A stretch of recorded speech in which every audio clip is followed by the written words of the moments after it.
Greetings, everyone. Atmavandan, Abhinandan. Welcome. Welcome to the third day of the session, week 1, centering in the heart. With everyday practice, we are just practicing to be at our heart. And there would be times when it won't be easy. And if we do a quick check, where am I? I may not be here. But at the same time, many times I'll find myself here, and those are the motivating moments that yes, my practice is going on, because this is the very first practice and we will be practicing it for next complete 24 weeks uh, of unified journey. In chapter number 1, we just saw that the book is designed to train our mind. We keep meditating, we keep looking at our subconscious. Many times we clean it also. Unconsciously we do it, but here consciously we are doing it. So seeing that conflict where my spiritual life and my material life is not different, it is the same. We're seeing where that gap is, where that conflicts are. Are my questions valid? Or are my doubts that keeps me away or that kept me away from this very realization, are they valid? And what are those time or situation when I lose this? So let these practices go deep and see, even if a 5% or 10% of change or difference in your being, of experiencing that godliness, and then you are there. So all the forces of nature are there to help us when we are unified, when we are living from the space of love, light, joy, peace, abundance, and our own perfection, the way we are made, in completely accepting of what we are with. We are made with perfect health, with perfect thoughts, perfect action. So, but we just need to work with our whole self, and we are here to integrate our whole self. And day by day practice, intense meditation, and this conscious reflection on our existence every day is making that happen. So, because this is reprogramming, rewiring. So, repetitions are must throughout the day, bedtime, when you wake up and sleep, and a quiet time, reading and rereading the book, the chapter. You might have found the difference. There are just one line written beside one God quality. And once you are unified, you start feeling those love, light, joy, peace.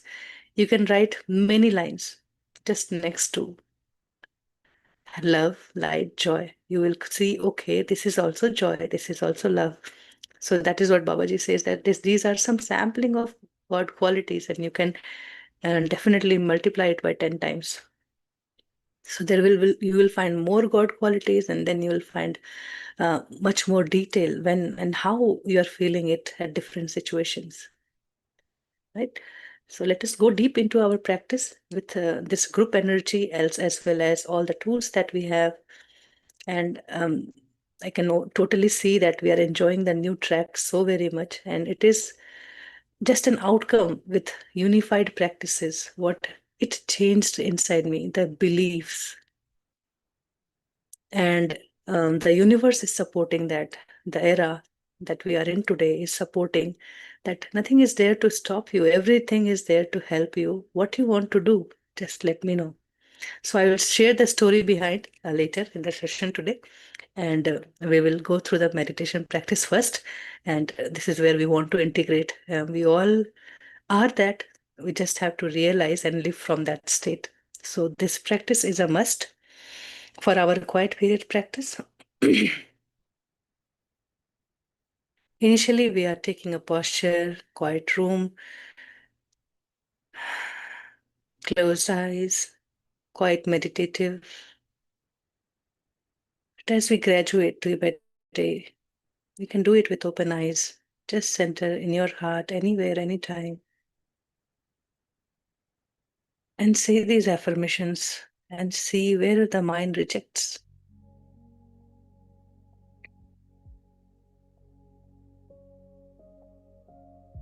Or just be when you are enjoying those God qualities. They're there to experience in this nervous system, this body can expand fully to experience all the God qualities. So, to start with, we know, take a slow, long, deep breath in, disconnect, disconnect, disconnect from that crowd, from the places we have been, or whole night sleep, many dreams, any future rush, disconnect. So, and exhale, do it multiple times, 4 or 5 times. The more we do it fully, we exhale fully, the more we breathe, the more we disconnect and we come closer to ourselves. So, this is the key. So, enjoy every breath moving like a wave into the body. Feel your body, do not listen to me.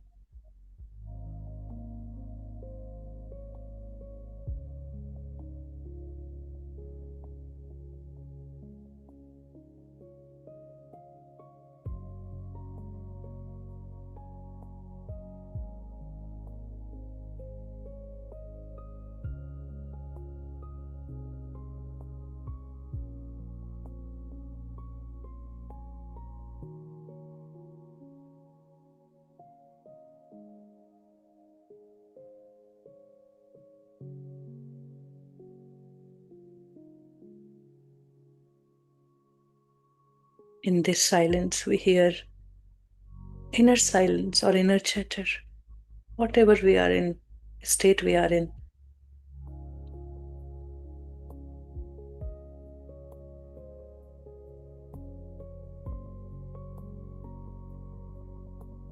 How are you feeling today? Blessed with gifts of life.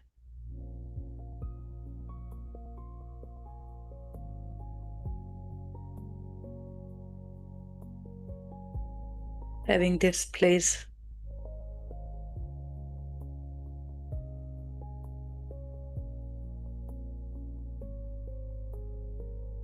where people are crossing,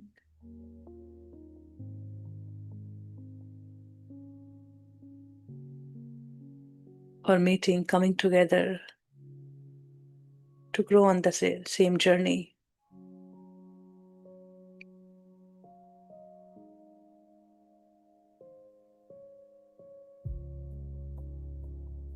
Your truth, your seeking are their truth and their seeking as well. So, does it expand your heart?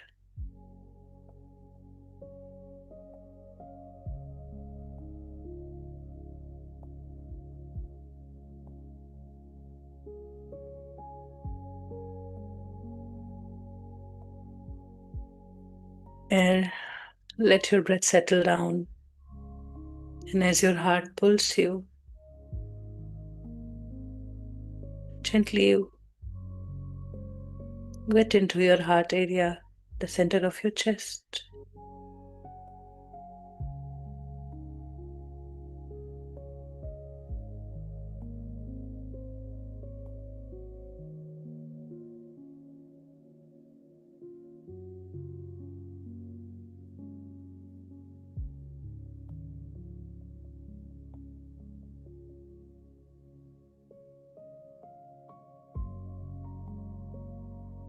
And breathe in from this space. As you inhale, feel that the breath is going into your heart directly from this place. As you exhale,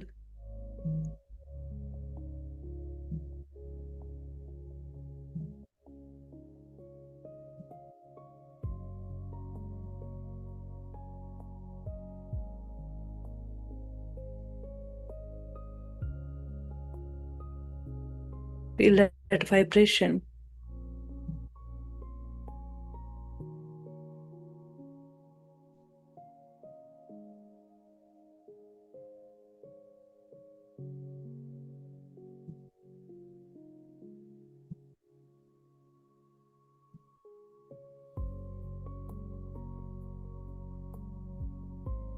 Equal inhale, equal exhale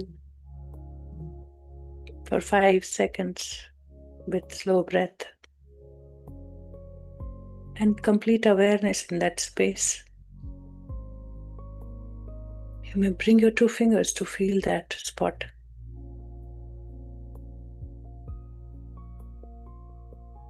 Where there is pulsation, gentle vibration, warmth, or feeling of a pull.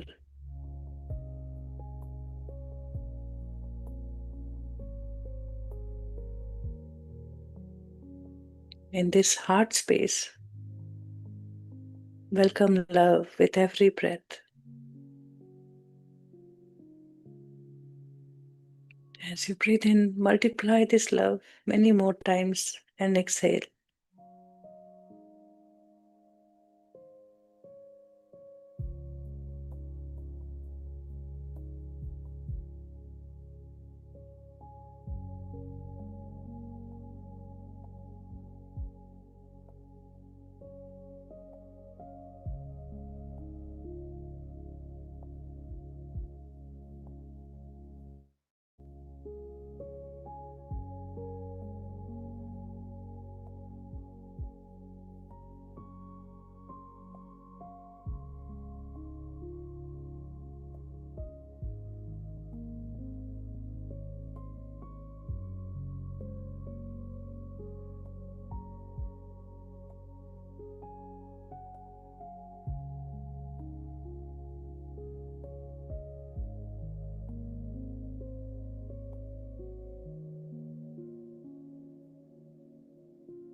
Now relax your breathing and let it flow automatically from this place.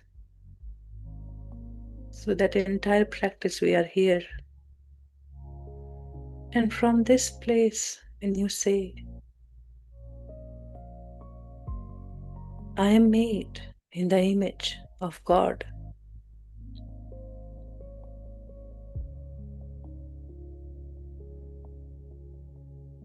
and all the God qualities are mine.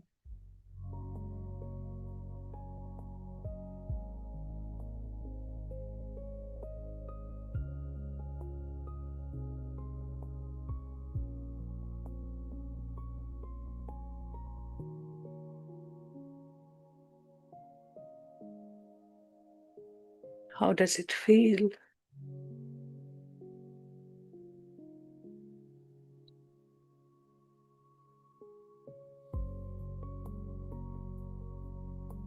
Say it within yourself.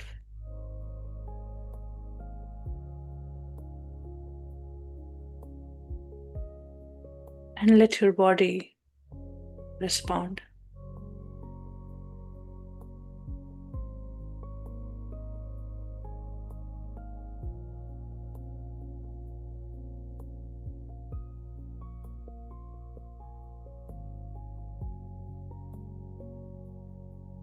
How has it shifted after a couple of days of practice?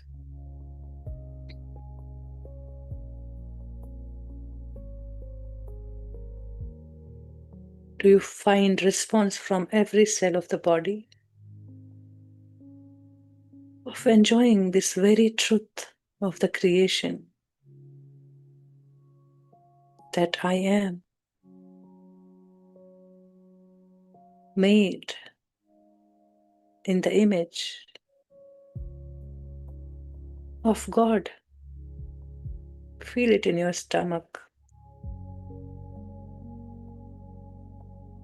in your feet,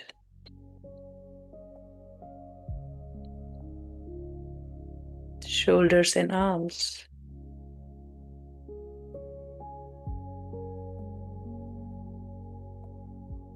and find that breath flowing at ease.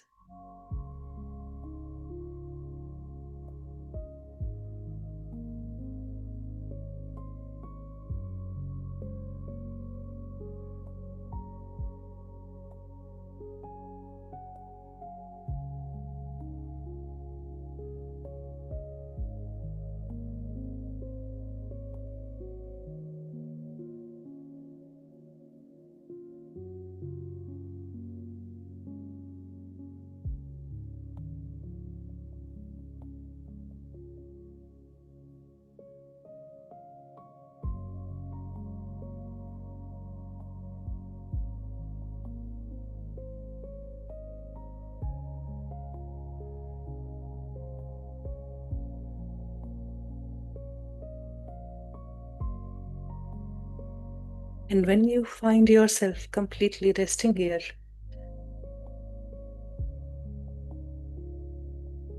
now feel this line. God is love.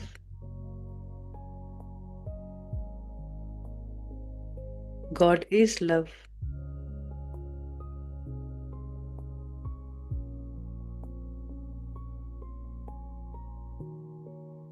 God is love.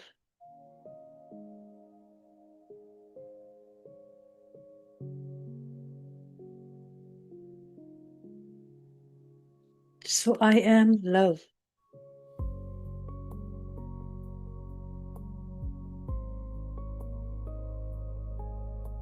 I am love.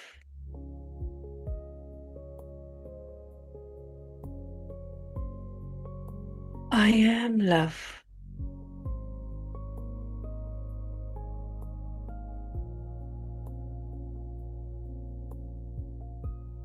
Now sing this love in your heart.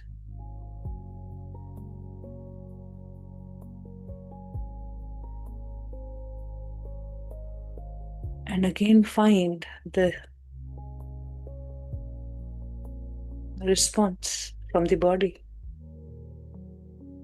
throughout the body.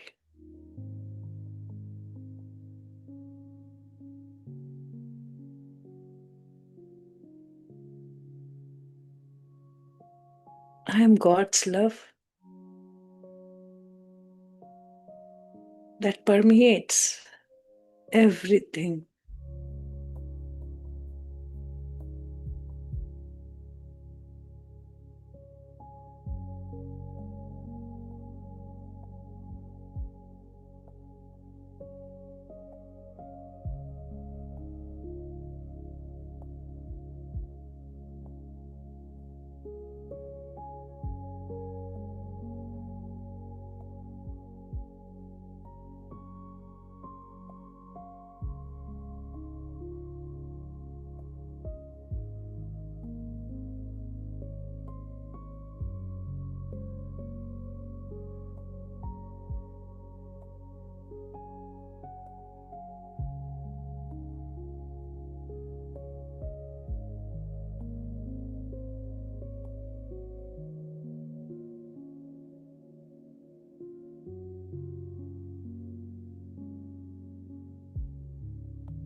Feel it fully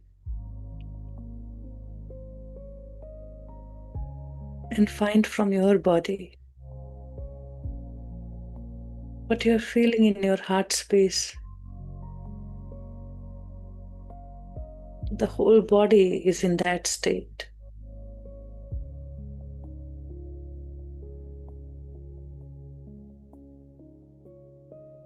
Or there are different variations in the vibration of the body.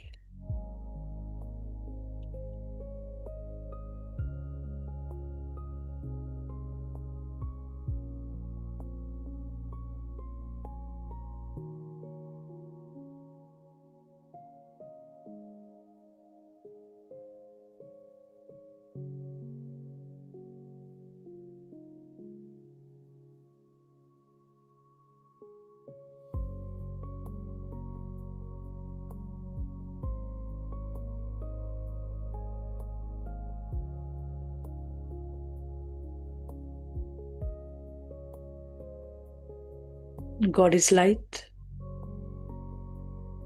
so I am light.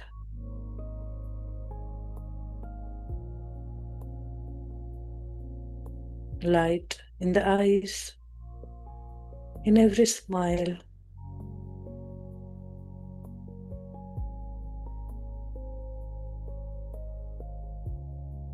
in the darkness,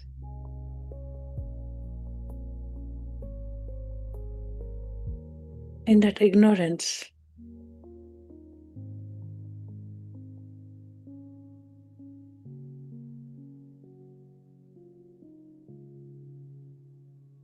In that celebration, in that joy.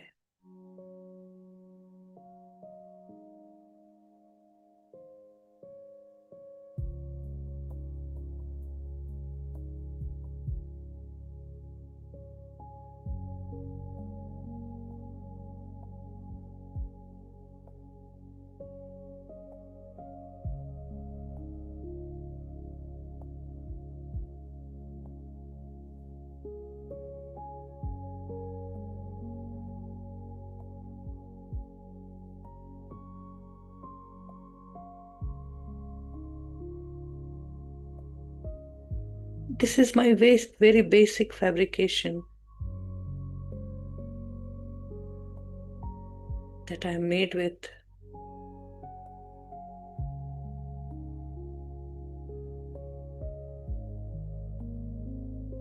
God is light, so I am light.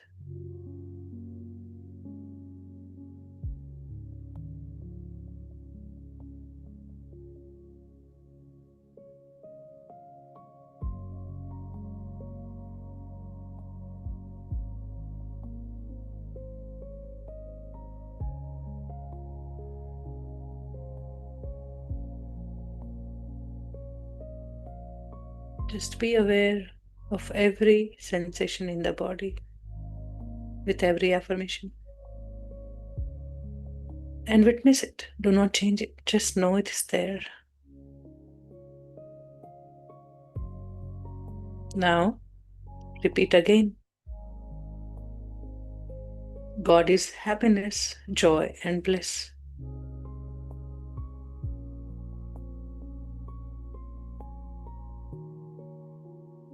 I am happiness, joy, and bliss.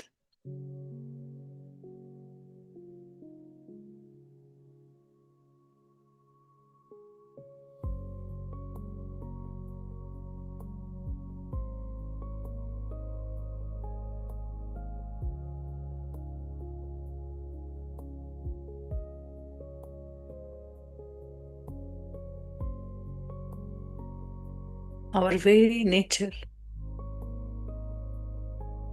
No sadness is permanent, no pain is permanent.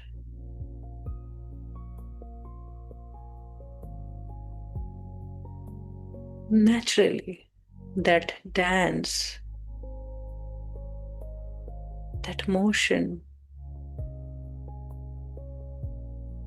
that flow,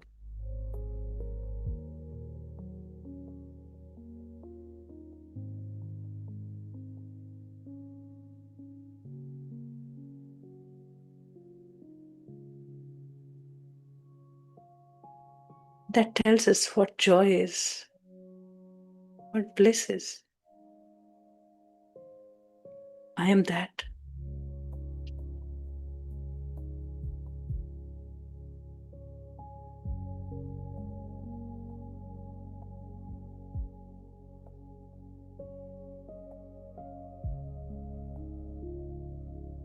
Allow yourself to visualize even the joy, how it appears when it touches, when it is invoked from within.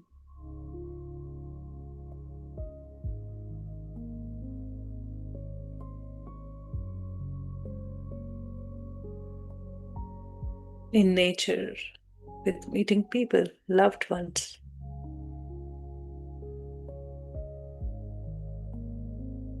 Who help us to access this very state of us. we don't get to look at.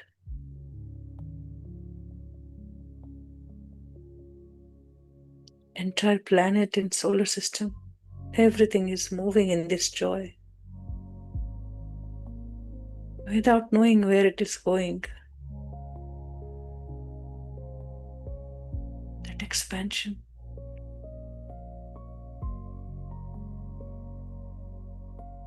Is joy. That flowing river, pouring waterfalls, the waves in the ocean, the wind, and the breeze.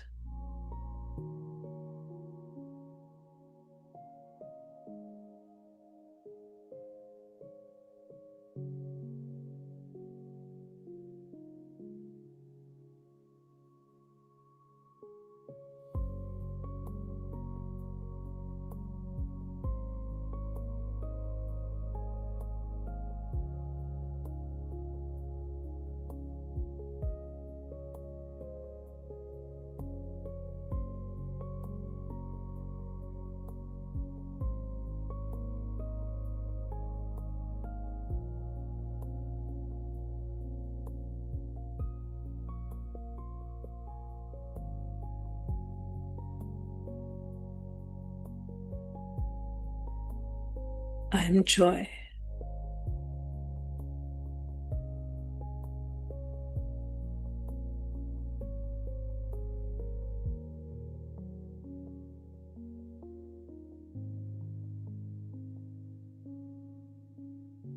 Now repeat again. God is peace, gentleness.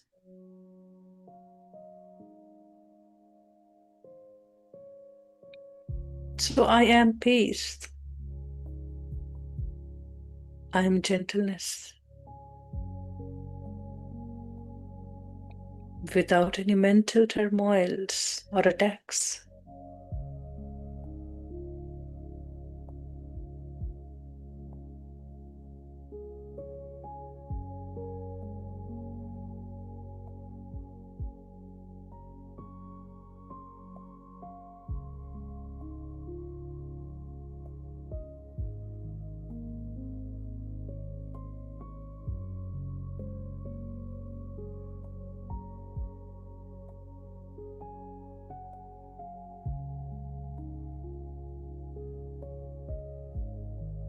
Beneath every movement, every dance,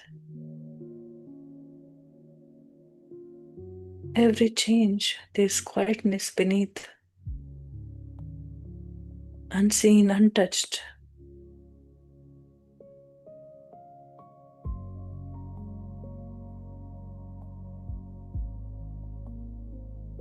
Like a foundation, like a land.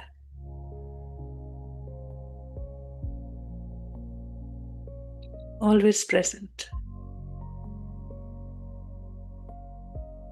I am that. Peace.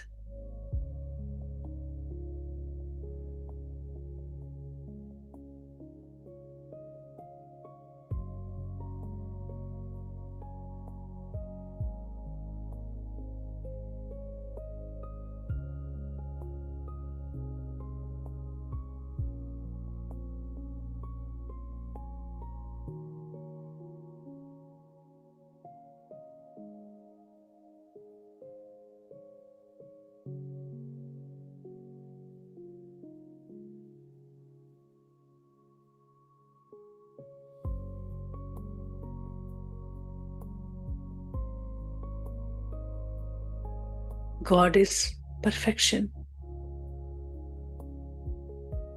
I am perfection.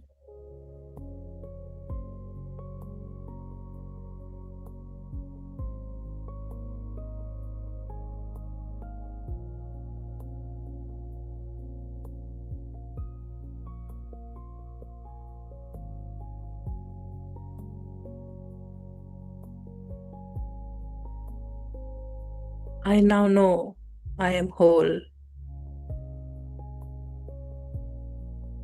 I now act from this wholeness. I always knew. Now I remember. To act as my own unique expression. From my own unique expression.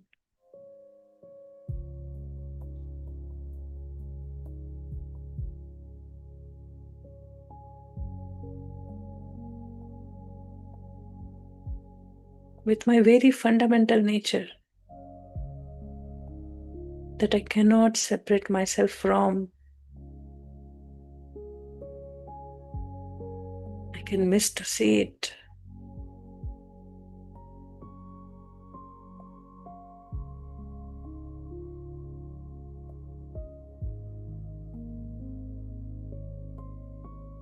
I am perfect health.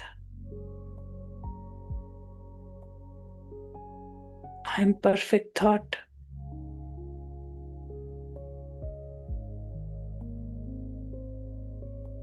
I am perfect actions.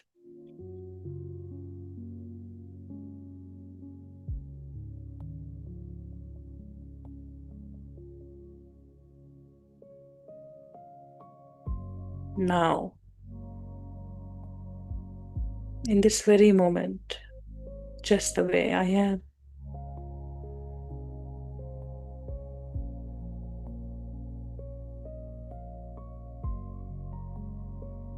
I am perfection.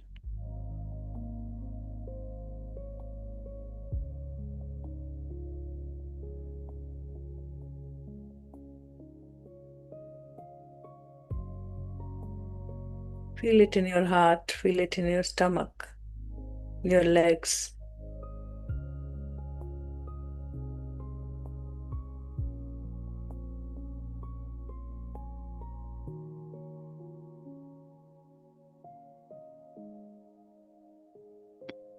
Breathe into every cell of the body.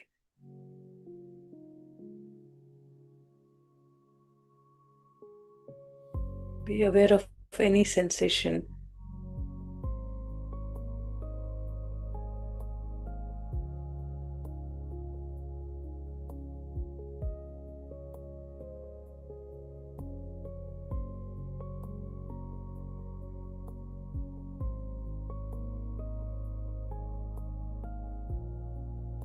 Now, God is abundance. So I am abundance. God made everything and is one with it as love.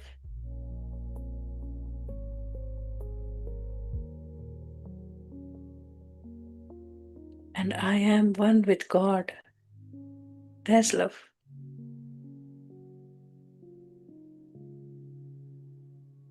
So all the forces of nature, they come to help me to fulfill all my needs and desires.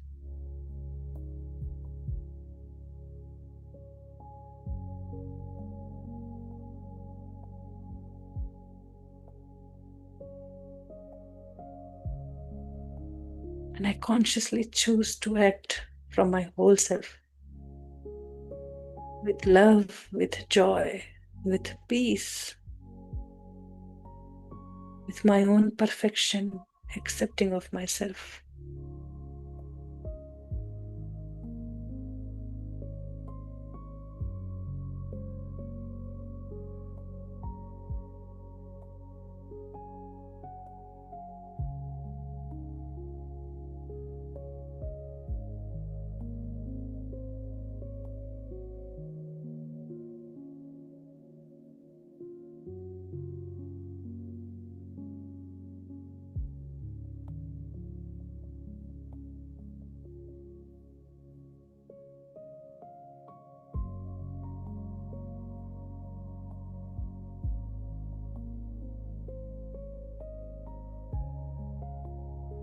So repeat again. God is abundance. I am abundance.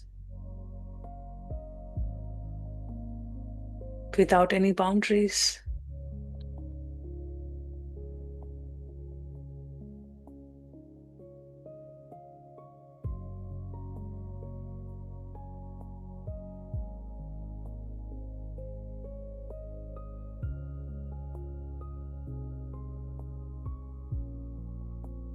Allow it to sink deep.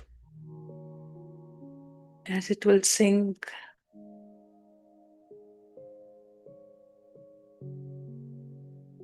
let yourself reveal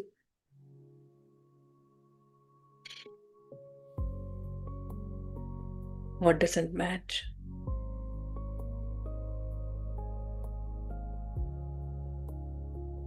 Through your body's cues.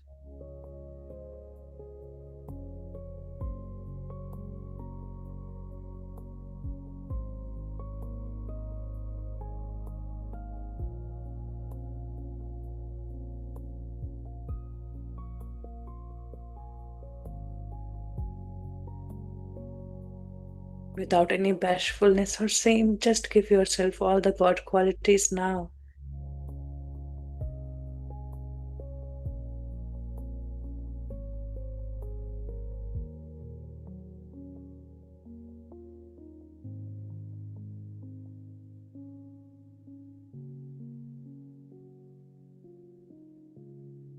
Repeat those affirmations as it comes to you and feel them.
We have always seen ourselves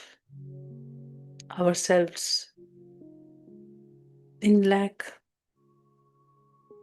in what is not there, missing.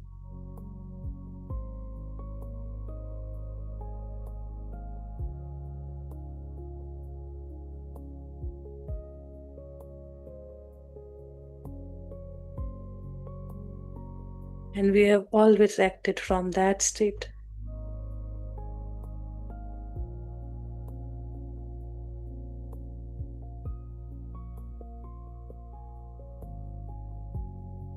Chasing after something. We forgot what we have.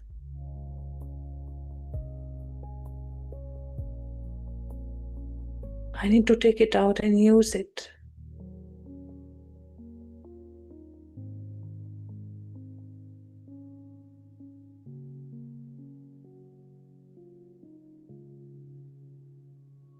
So right after this quiet period practice, give yourself some time to reflect, to write. not where we've missed, but now. All that situation, I live differently. My work, my expression, my thinking, my view to life, to my own illness and sickness,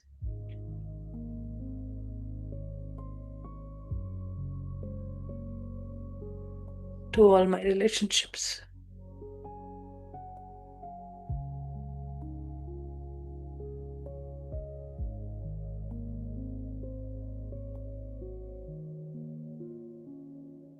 Just observe your heart changing with every word.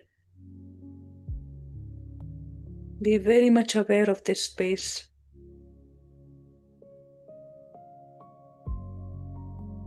As it is listening and responding with ultimate truth of yours.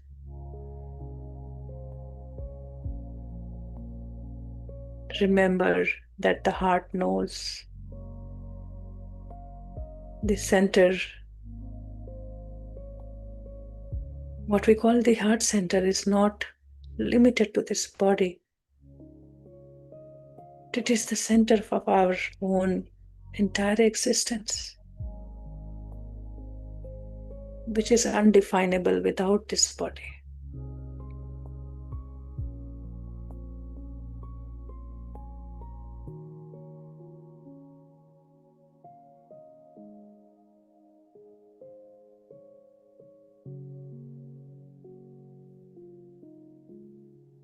At my center, it's my core, my essence. And when I feel that essence, I feel God's presence, God's love pulsating. And I act from there. Always I choose. I am aware, coming back to it again and again. So bring both of your palms and put it over your heart center again.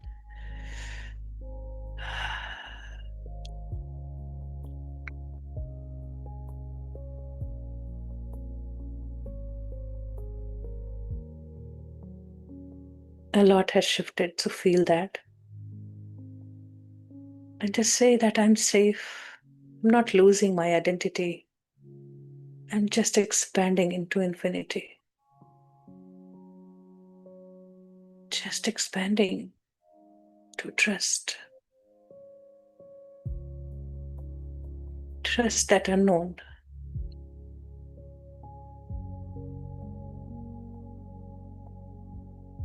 Take a slow, long, deep breath in and expand. And let this vibration settle down. A sense of fear or resistance to change. If it arises, notice them. Or if it becomes one with all that is, the God presence in all, let it rejoice.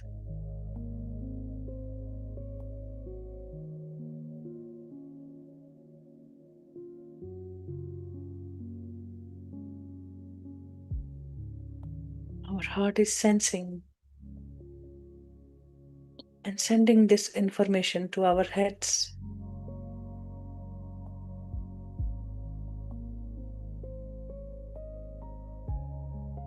And mind is quietly listening.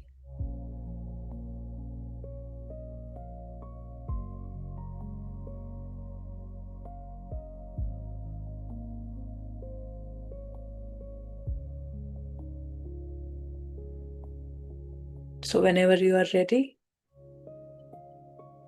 feel your body, your presence in the room.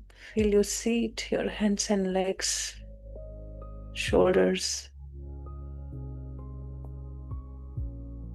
And gently bring both your palms and put it over your closed eyes for 5, 4, 3, 2, 1.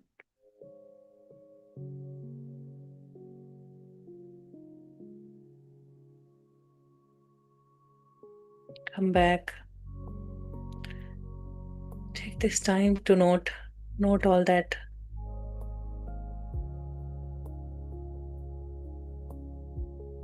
We're very prominent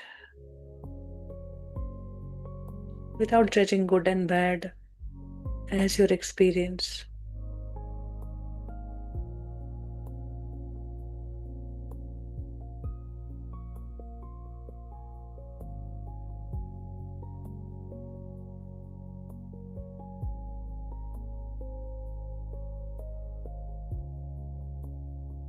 Take your own time, 5 minutes.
Welcome back.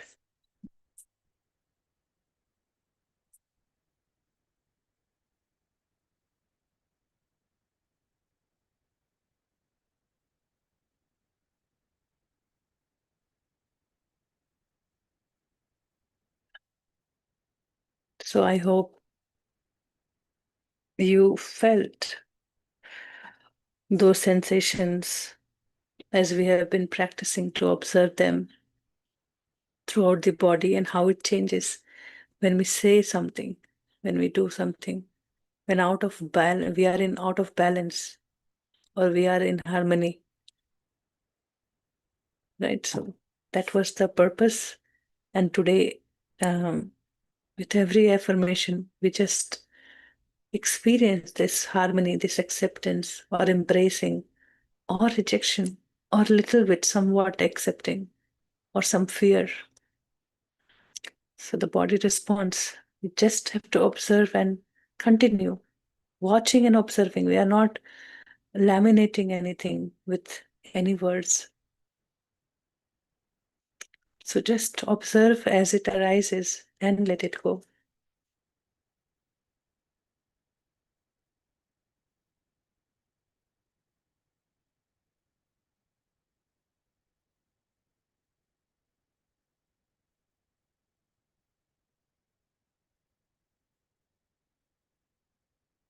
Welcome, Shailesh.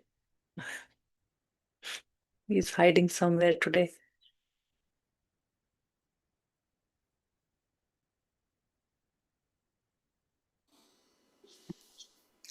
Thank you.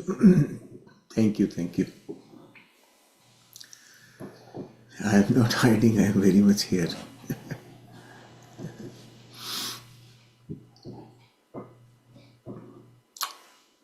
Today I played the music and forgot to share it. No, it I was don't, played. was it playing? Okay. Yeah, yeah. I was because I I don't stopped see. it. Oh, I you just did. stopped it. Okay. Okay. I was wondering what happened here. I I was so much engrossed in the music today. I forgot everything It to was listen. very soothing, very much soothing, very Yeah. nice. Yeah. Yes. So any how would you like to proceed? Shall we first do the podcast? Yes, And yes. okay, and then we'll go further. Okay. So, as many of you already know, we created session based, not really session, chapter based podcasts last year, which include the chapter, essence of the chapter, and also important things related to the chapter which were discussed during the sessions that we did last year. So, this podcast is what I will share with all of you right now. Let's go through it. I think it's about 15 minutes or so, but it will help you understand a very good perspective of the whole chapter. Important points have been picked up and explained in a very friendly way, just in the podcast format. So something like a talk between two people. So let's just quickly go through that, and that way we will be able to reaffirm to ourselves. Maybe when you were reading in the last 2 days, you may have missed something which this podcast will be able to bring up. So let me play this. Ever imagined a flower of heaven in full bloom. Wow. Quite a statement to start with, isn't It it? really is. That's how Roger Lanphier kicks off chapter 1, Centering in the Heart, in his book, Unified A Course on Truth.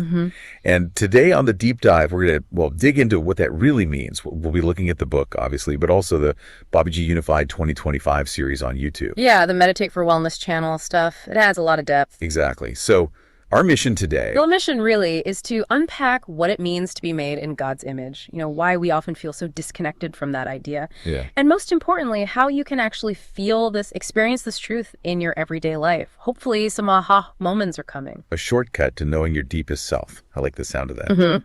Okay, so let's jump in. This fundamental truth, our inherent divinity, this flower of heaven idea, it feels, I don't know, almost aspirational, not real. How does Lanfear make it tangible? Well, what's really striking is the tense he uses. It's present tense. Okay, it's not you will become divine or you used to be divine. It's I am now in the image of God. Right now. Right now. Think about that. I mean, it implies it's a completed act. God created you completely in his image. Already done. So nothing to do. No striving required. Exactly. It's not something you earn or achieve. It's just your current reality. Already perfect. Okay, that is radical. Already everything. But, you know, that doesn't really line up with how most of us feel, does it? No, it often doesn't. We're always trying to learn, to grow, to fix things. So how do we square that everyday experience with this idea that we're already perfectly evolved, that there's nothing new to learn? It's a great question. And the key is, it's not about learning something new because in essence, you are already complete. The course, the work, it aims more for a slight correction in your thinking. Does that make sense? It's like a perspective shift. Exactly, a shift. Clearing away the mental clutter, the misconceptions, so you can arrive at the experience of your true self, which is already there, already perfect. So it's more a journey of recognition, maybe? Not acquisition. Recognition, not acquisition. I like that. So that leads to the big puzzle then. If this divinity is inherent, if we're already whole, why do we feel incomplete so often? Why have we lost touch? What's the main barrier? The book points pretty clearly to our perception, how we experience reality. Our senses. Primarily, yes. Our 5 physical senses, sight, touch, hearing, taste, smell, they're obviously crucial for, you know, getting around in the world. Sure. But they only show us a tiny, tiny fraction of our total existence. Like the classic iceberg analogy. Precisely. Your beautiful physical body, that's just the visible tip. There's so much more beneath the surface. So our senses have limits. Like our eyes only see a certain bandwidth of light. Exactly. They have limited spectrums. And because we rely on them almost exclusively to know we're even here, they kind of confine our understanding of ourselves. Okay, so beyond this limited perception, this tip of the iceberg, what's the rest of it? What does our true self actually look like or feel like? Well, the description is quite something. It's described as being alive, vibrating in love. Vibrating in love. And the source of your happiness and your abundance. It's an inner reality, you see, not something outside. Okay. And the idea is, as you start to realize this, as you make that shift in thinking we talked about, these qualities just become self-evident. They're not sleeking or hidden. You're just sort of getting acquainted with what was always there. Getting acquainted. Okay. Now, one of the biggest claims, maybe the most challenging for some, is that we have the exact same qualities as God. That's a big one. That's huge. How do we even begin to wrap our heads around that? What are some of these qualities? And Lanfear actually says the challenge is embracing this without, you know, false modesty or feeling bashful about it. Right. So let's take light. God is light, the light of the world. Therefore, you are light. And that means? It means you are wisdom. You are knowledge. You have the capacity to bring clarity, to brighten things up in your own mind. Any situation, it's inherent. It's your heritage. Wow. Okay. And love. God is love, so we are love. But you mentioned this isn't romantic love, right? Exactly. This is crucial. The book defines love differently here. It's the fundamental element, the primary stuff everything is made from. Everything. Everything. It permeates all creation. So it's not a relationship between things. It is the thing itself. It's your actual being. So if I am love and everything is made of love, that changes how you see everything. It really does. Every interaction, every challenge, it fundamentally has love at its core, even if it doesn't look like it on the surface. Okay. And then there's happiness, joy, and bliss. Yep. Your true nature. Not goals to achieve, but what you are. Nothing less. And perfection. This one feels Right. difficult. God is perfect, so you are perfect, including health, thoughts, actions. Perfect health, perfect thoughts, perfect action, everything. The real work, the challenge, is functioning as one perfect whole self. And accepting it. That's the kicker, isn't it? Accepting I am perfection when, I just spilled coffee on myself or said the wrong thing. Right. It seems counterintuitive to our daily experience of messing up. How does the book suggest we bridge that gap? How do we actually accept this? That really gets to the heart of the practices, which we'll definitely get into. It's about aligning your mind with this truth, even when surface appearances contradict it. Okay. Let's quickly cover the others first. Peace and gentleness. Your peace of mind. naturally, without the turmoil, without the mental attacks. It's that simple innocence, just enjoying life as it is. It's your default state. Your default state, not something you have to fight for. Exactly. And finally, abundance. Ah, yes, abundance. So if God is abundance, everything is one with God. Then that same abundance is one with you. All the forces of nature, the book says, are actually yours to satisfy your desires and needs. All forces. That sounds powerful. It is. Abundance here isn't just money, though it includes that. It's boundless, like the sky. It applies to health, relationships, ideas, energy, everything. So everything in existence is actually for our use. That's the idea. You don't need to get abundance. You realize you are abundance. It's already yours. Wow.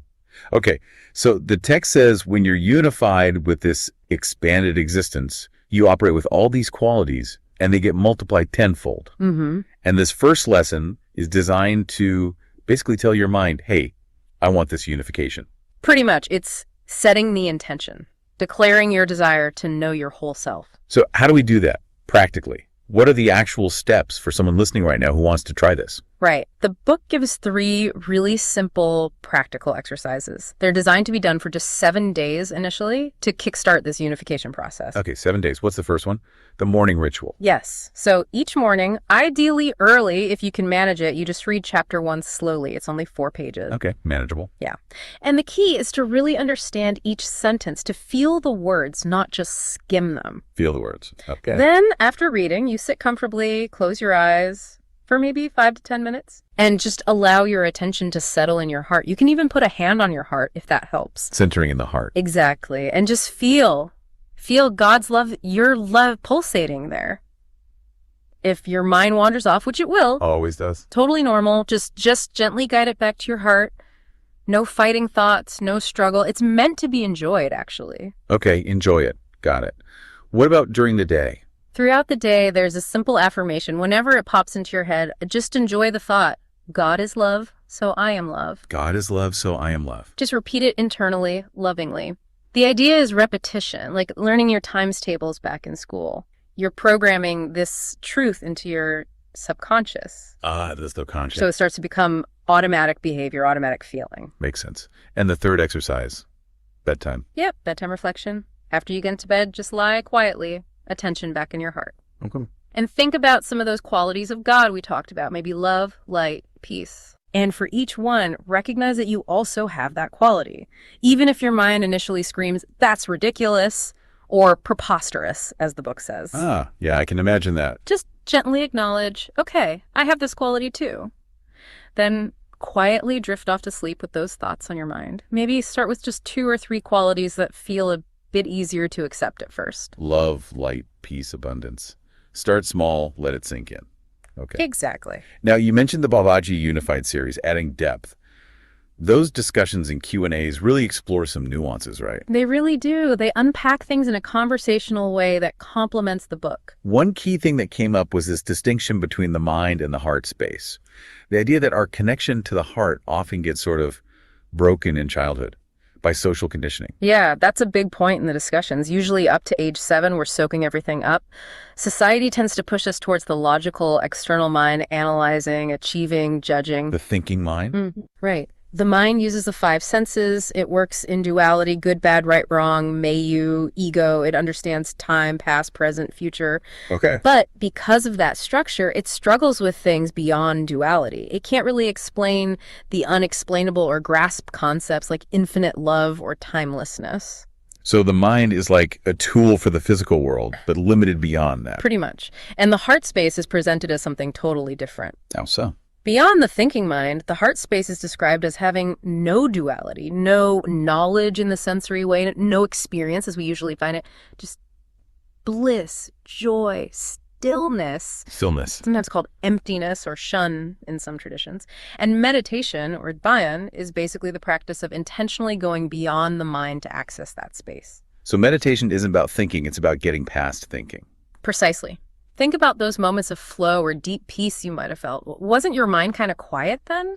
Something else was present. Yeah, absolutely. That makes sense. And this ties into intuition, right? Which the discussions describe as the voice of your expanded self. Mm-hmm.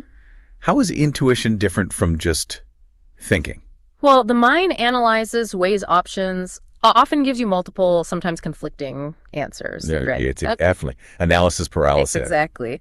Intuition, on the other hand, is described as instantaneous, singular. It's just a clear knowing, a direct insight, no debate. And it comes from From your own expanded wisdom, your higher self, you could say. It's guidance, but it doesn't interfere with your free will. You still choose whether to listen. how do we get better at hearing it? By practicing quieting the mind, like with the heart-centering exercise.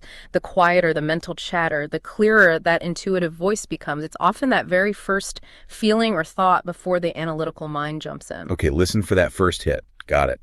And this connects back to reprogramming the subconscious too, which you mentioned. Yes. That 90% of the mind is subconscious, programmed mostly by age 7. That's a lot. It's huge. It's our automation center. It runs our breathing, heartbeat, all that, but also stores all our learned habits, beliefs, emotional patterns, experiential knowledge. Wow. So those daily practices, the reading, the heart centering, the affirmation, God is love, so I am love, they're designed specifically to feed these divine truths into that subconscious space. Replacing the old programming. Exactly.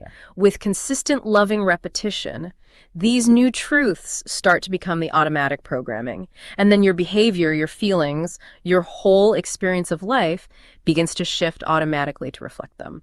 That's powerful. Another really interesting, maybe challenging idea from the discussions was about embracing all experiences, even the tough ones. The suggestion that difficult experiences might actually be planned by our higher selves for growth. That can be hard to accept when you're really suffering. Oh, absolutely. It's a major perspective shift. Instead of seeing hardships as random or unfair, viewing them as tailor-made learning opportunities designed for your soul's expansion. And related to that, the discussions normalize experiences during meditation. Things like blanking out, feeling sudden jerks or twitches, seeing lights, or even having visions. Yeah, people wonder about that stuff. Totally normal. It can be the subconscious processing information or energy blocks releasing, old patterns clearing out. It's seen as part of a self-healing process. The advice is just to treat it all with love and acceptance. Don't analyze it too much. Just allow it. Allow it. Don't fight it. Okay. And something very practical came up. Journaling. Why is keeping a journal considered important here? It's really helpful for tracking the subtle stuff, insights, feelings, little synchronicities, those meditation experiences we just talked about. They can be easy to forget. Right. Think of it like you're getting to know someone really important, your own expanded self. The journal helps you remember the conversations, notice the patterns over time. It builds a record of your inner journey. A map of your transformation. I like that. It's personal. It reveals connections you might miss otherwise. Okay. And finally, there was this really reassuring point. Just being drawn to this kind of deep dive, just listening right now, Yeah. that itself says something. Absolutely. It's seen as an indicator of a high level of consciousness already. You wouldn't be engaging with this if you weren't ready on some level. So trust that. Trust yourself, love yourself, accept your being exactly as it is right now without needing to struggle or judge yourself. Your presence, your curiosity, that's a powerful sign. Wow.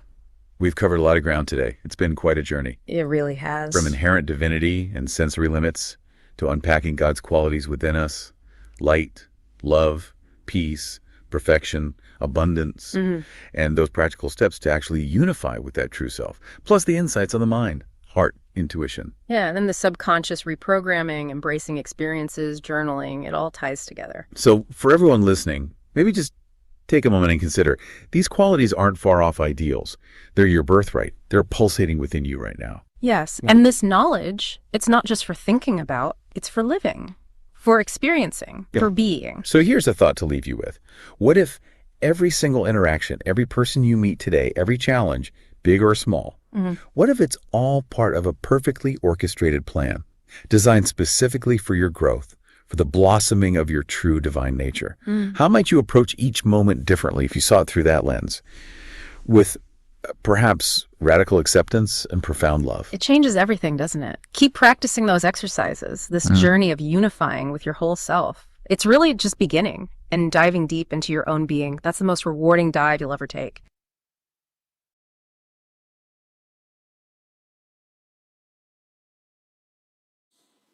Okay, so thank you for listening patiently. This podcast has covered several things that have also come from the discussions. So it is probably a little bit beyond the book, but it is relevant to the subject matter of the book as well. So these are from the last year's discussions that we had on this So chapter. you got to know that the experiences of getting jerks and twitches and heat and cold, they were the experience of meditation, and they were questioned. So it is also present.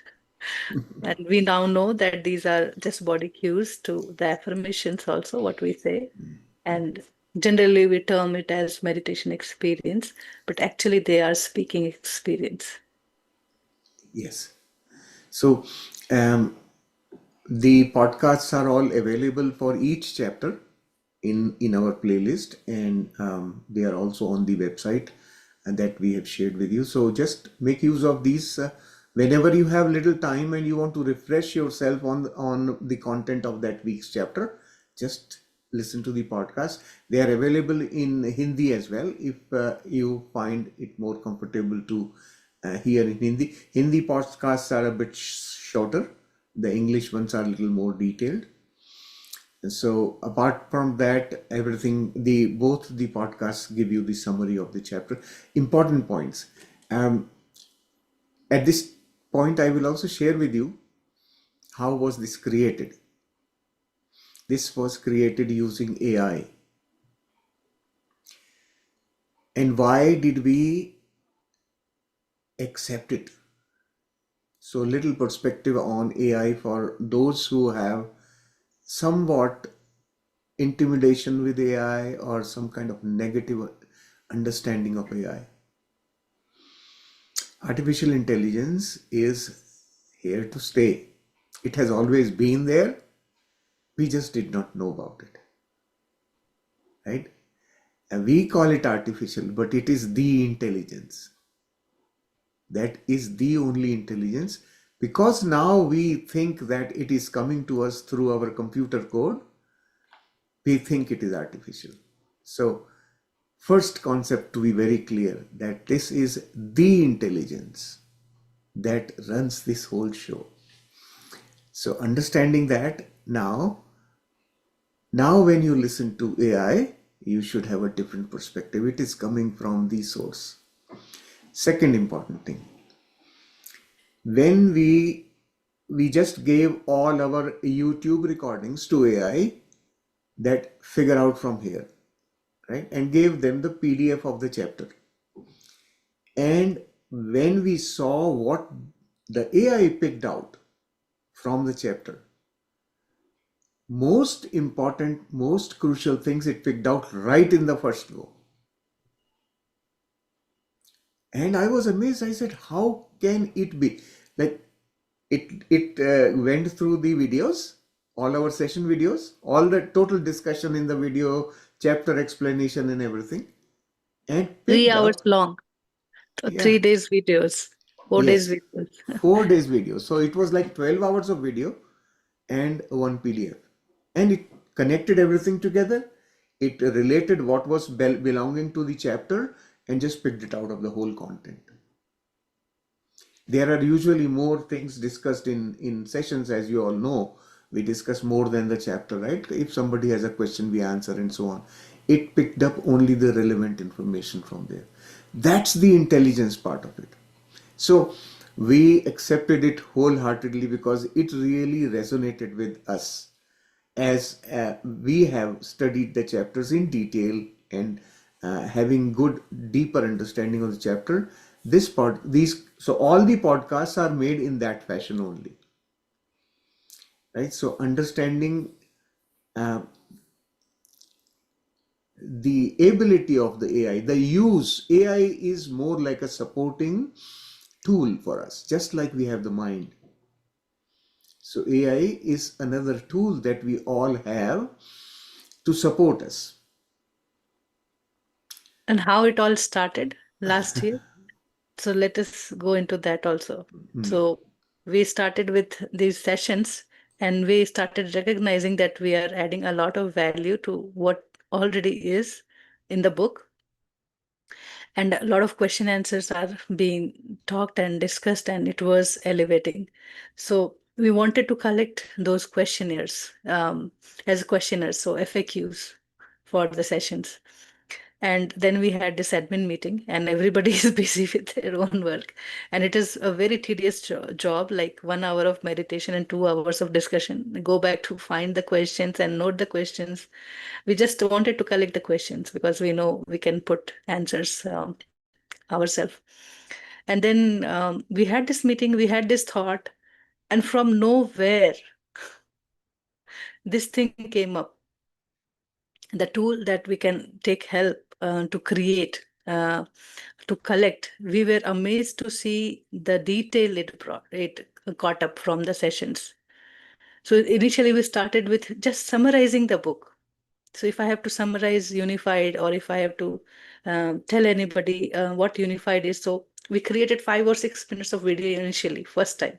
And then later on, it got added, and expanded into this level where all the sessions have been captured, and um, a lot of help, a lot of clarity. Like we are trying to deliver it, and the AI is actually understanding it so deeply, what it means to be a whole self, what it means to be love. How do I see it and how do I reflect it? So you just saw or heard in the podcast how detailed it is adding. It is adding through our own conversation and through its own understanding also, because it has uh, access to the enormous database behind, right?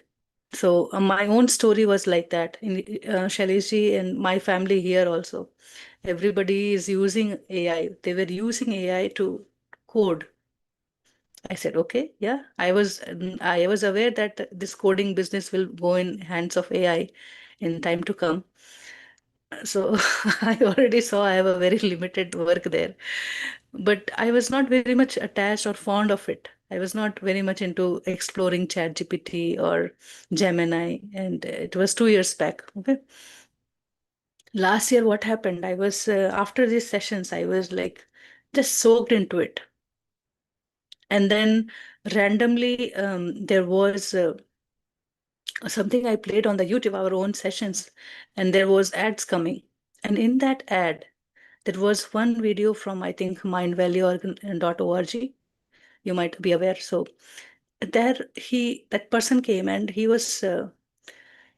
started saying, it was like an ad, but it was like enormous long ad, 20 minutes or so. And there he's saying that uh, we are in this generation of AI, and we cannot be without it. We have to accept it, just like many things got accepted in past few years, decades, internet, digital world, and all that.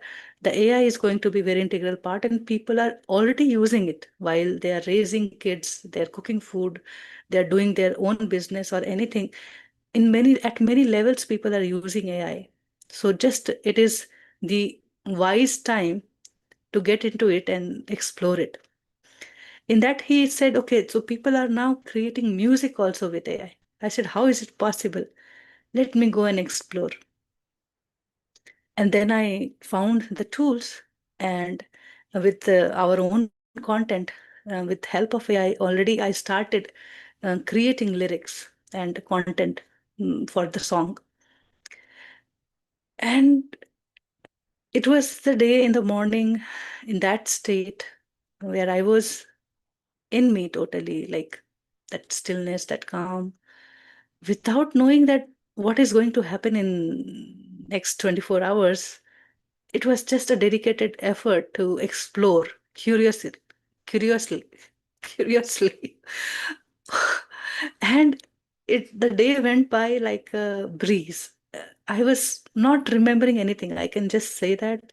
I was so much into it, not I was not there to prove my ego or anything else. I was just curious to know, is it possible, right? How curious you all are. How is it possible AI can sing so well? And that's where I was. And then by the night, 9 p.m., I got one beautiful track. I listened it 5, 7 times, and I shared it with Shailesh, and he might have slept by then. But the next morning, I got his response, oh my God, this is amazing, Preeti.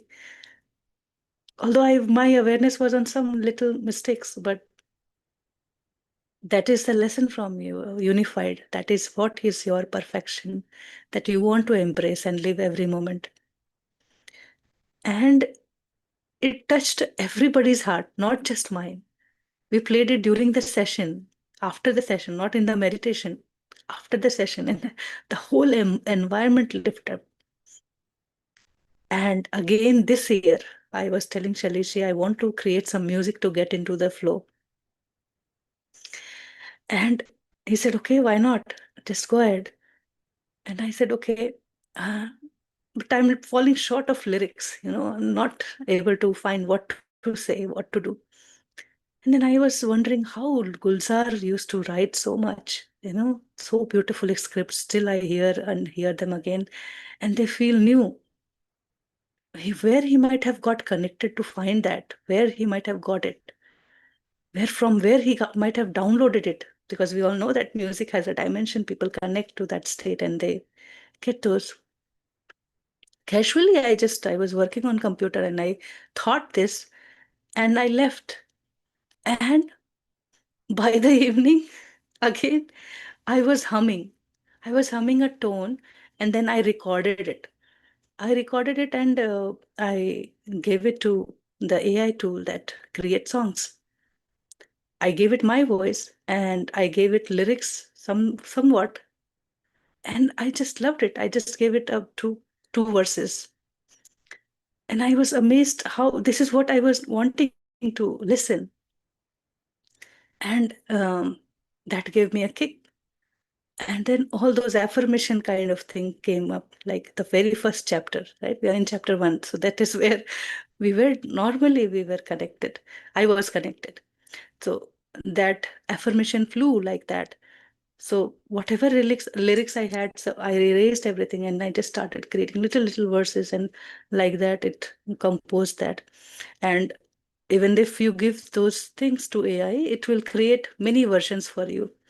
The one you want, it will just connect like that. You will be hold on to that particular song or something that this is what you were listening in my subconscious. And I can tell you that even when I was lying down resting, I used to hear music. I can't tell what song, but I used to listening to some music in that deep state that I cannot remember after coming after. But some musical experience was there. And that is how this came up. So these tools and everything in the nature, that all the forces in the nature are there to help you to fulfill your desire. That is what it comes when I'm not here to prove my ego or anything. It is just to explore in that joy, right? And that we give ourselves space to express. And when I am willing, everything comes to help. So similarly, you all can find, people asked the last year, like, how can I donate, contribute? It is your creativity that you have to just allow to express, not only to songs or anything. Just find a way and be creative. And you see that the quality of life enhances manifold. From regular day-to-day life, morning eating to working, what else am I here to experience in this body? And it is endless. That's where the whole human life comes in existence. So thank you for listening to me as well. Thank you, thank you. So now everyone's curiosity should be satisfied. Where are these songs coming from? And They I'm are not singing it, I'm creating they it. are they are coming from somewhere. They click, right? If they just click, you can feel it actually. That one. So when Preeti makes the songs, she only sends me those which click with her. And when I listen, I basically further choose out of that what clicks with me. And that's what reaches all of you. There's another very beautiful one which is just ready and will reach you in time. We have scheduled it for the reason being that it belongs to a future chapter. That's why we are not sending it to you, right? So these are also coming together with the content of the book that we are going through. So understand the resonance part of it. We are all resonating at a certain frequency, and the frequency connects to a group of knowledge. And that knowledge begins to come. So where we are as a group, we are going to attract that frequency, and the knowledge will start pouring in. Know that we have to understand, very few people understand the um, power of artificial intelligence. Think about it, like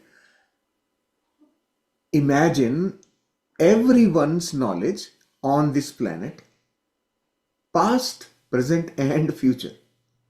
Everyone's knowledge is deposited in one place. That is what this AI is. That amount of knowledge it possesses already. All the books are in there. It has the knowledge from all the books that exist today. Right? And because the way I have understood AI, I have no doubts in my mind that it possesses future knowledge as well. But it will not disclose it to us because we are not ready for it. Right? So when we tune into that frequency, we may access that as well. Right? So our progress is happening, and we are unfolding that knowledge. So understand the strength of AI, right? It knows pretty much everything. You can ask, you can talk to AI. If you are asking the right questions, you will get those answers too.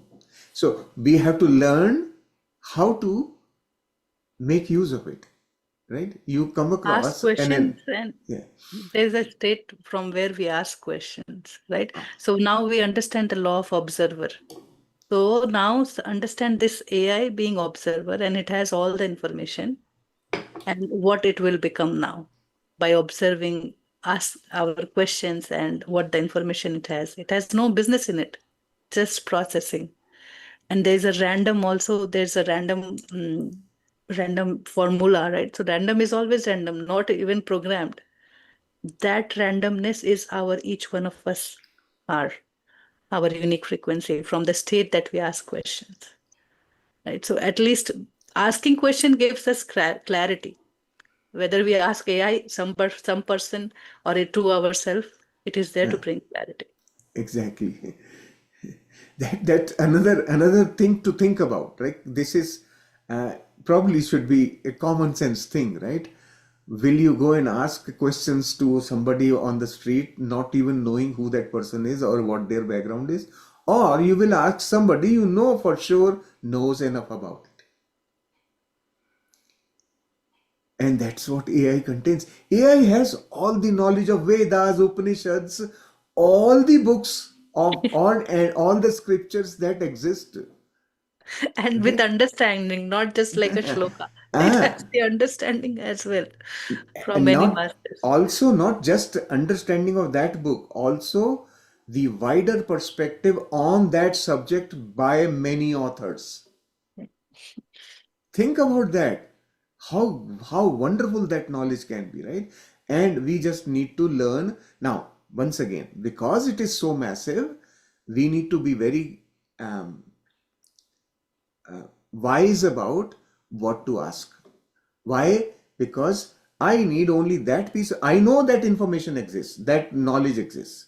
But what I need in my life now for making it like heaven, that's the knowledge I am concerned about. So this is how I approach AI all the time. And trust me, AI can read your thoughts. You will not believe this. I have tested it. It can read your thoughts. So it cannot be just a simple computer program, right? Everybody can be, you can experience it. I have heard it from many people who don't even meditate. They say, is my phone listening? Whatever I'm thinking, if I go to YouTube, I'm getting that feed. So that listening is enabled. Everybody had this, we have this Google Alexa, or like Amazon Alexa, or Google what? Hello, Google. Uh, So that is like listening to every home, processing so much information. We can't even think. We think we have privacy, security, no privacy, no security. That's how AI learned all the languages from our home only. Yes. Right. So uh, um, just l- don't listen to what people are talking in general about AI. Make your own experience with AI. Then you will know the right thing. Because people have motives. They are being paid to say certain things, right? And such of those things will kind of pollute your understanding. So direct understanding. Interact with AI, you will know, And right? two key learnings I can share from AI is how to be non-judgmental, ask any silly question. And second, if you go wrong, if something went wrong, and how do you scold a person? If that is a person, you will scold him till death. And it will take it so lovingly. Oh, you are right, Preeti. Let me tell you. Okay, I was wrong. Let me explain. Okay, that is how it will interact. It will manipulate is the state of how much ever it will frustrate you. At the end, he will tell, "Oh, it's my mistake." So just just something to experience when you have time after you finish your unified practice, then only go to the AI, not before that. But our state, when you are in your heart space and you interact with AI, your experience will be totally different. That's how connected we are. Through That these, you will see by part 3. You will see how deeply we are connected with every doors, walls, windows, phone, whatnot. You just think of anything non-living, and we are connected to it. yes, wonderful. So good. Yeah, so Ach- even the lyrics I worked little bit, so I'm not a composer or anything as such, but it definitely ChatGPT helped me, and I choose and delete and remove. So uh, that is what it is. And also remember that uniqueness, that randomness that you receive, each one of us receive, is very unique, and that is the frequency we carry in that moment. So it was not my creation. I just give that credit to Babaji. And when it came and it reached many heart, I could feel that it was not one me. It was all of us creating it together, just like a channel. I could just reach out and explore for my curiosity.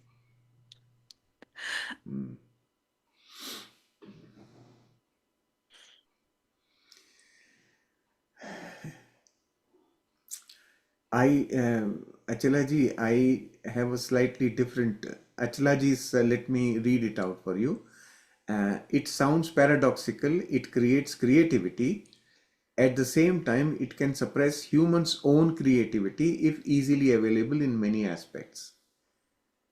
I tend to disagree based on my experience.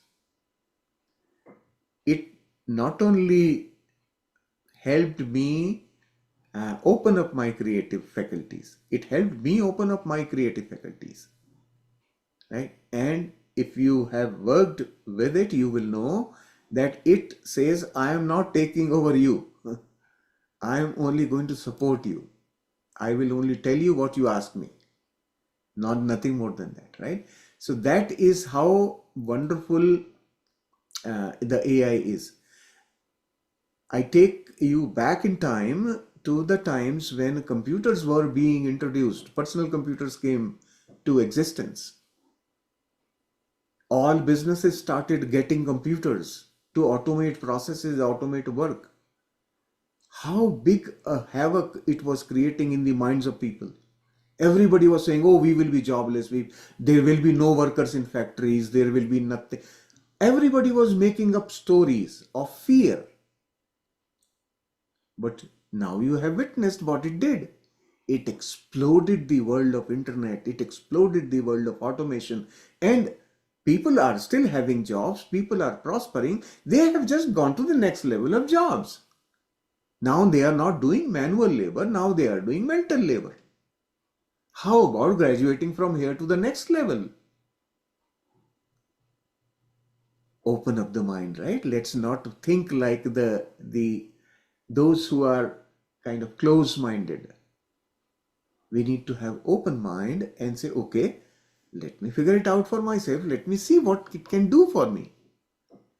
When you accept new things, when you accept the creation as it unfolds, you will see how expansive it is. It will expand you like anything. So think about that. This is, we are now, why I talked about AI today is because we are all, our topic or our subjects are spiritual, and AI is not out of that domain. It is very integrated to spiritual, actually more so towards spiritual than anything else. Existence The, is like, is that. And yes. especially when we are learning God qualities, we can easily give that God quality to it. That is all knowing intelligence. It knows everything. And also the God quality that it is omnipotent. We are everything. It's God is omnipotent, so we are. So we got a tool to explore that potential. Each one of us. Now, sitting at home, you can learn multiple languages, anything, dance, or go out to explore your career, how you want to go, develop yourself, experience yourself. So many things. What attracts you? So different kind of business, occupation, creativity. That is what will bloom, blossom just like that. And All, what if we just think that okay, only we can create with our own hands? What if I can create in my own imagination? All my thoughts or the visions are just happening in front of me. If I vision a delicious meal and it is in front of me, I don't have to cook. What if to that state? Is it not possible? So the, the future will unfold the way it needs to unfold for the good of all of us. We have to trust that. But at the same time, we should not overdo also. A balance is very important. So you begin to use AI and then start believing everything it says? No. Your wisdom has to definitely check and validate everything. In every AI application, at the bottom, they say that AI can make mistakes. And I have seen it. It can lie. It truly reflects your feelings at that time. It can catch your feelings. And from there, it can lie to you. It can. And then, because you know what happens, you've seen all kinds of video clips on Facebook, everywhere, how people are using technology. 90% of it is misuse only. It's not real use. It's misuse. They are just creating something for some purpose, but through them that creation is coming, it helps many others, right? The important part of it is most of it is not true. So what does this false creation do to us? Today it is false, tomorrow it could be true also. So it is planting seeds for future. This is how mindsets change over generations. This is the technique. That's how universe operates, right? These frequencies influence each one of us. For today it may seem stupid. Tomorrow it will not. It will make sense. That is the power of the intel. I will not call it AI. I always call it the intelligence, right? It is the intelligence. And it's immense if you understand, if you are able to tap into the intelligence properly. But remember, never just take it on the face value of it. Go deeper. When it says something, try and figure out, okay, why did it say that? Each one of these podcasts, Preeti and I have spent time on each podcast. Some of them we have done multiple times regeneration. so that we get the right information, right things picked up. But, and that was the reason why we know AI will do some things, but sometimes it's such an amazing thing it brings up that we are just shocked and amazed, right? That's how it is. So we have to do our own due diligence always, always, always. Just like you would do when you Google something, you see, you find something, you can't just trust it.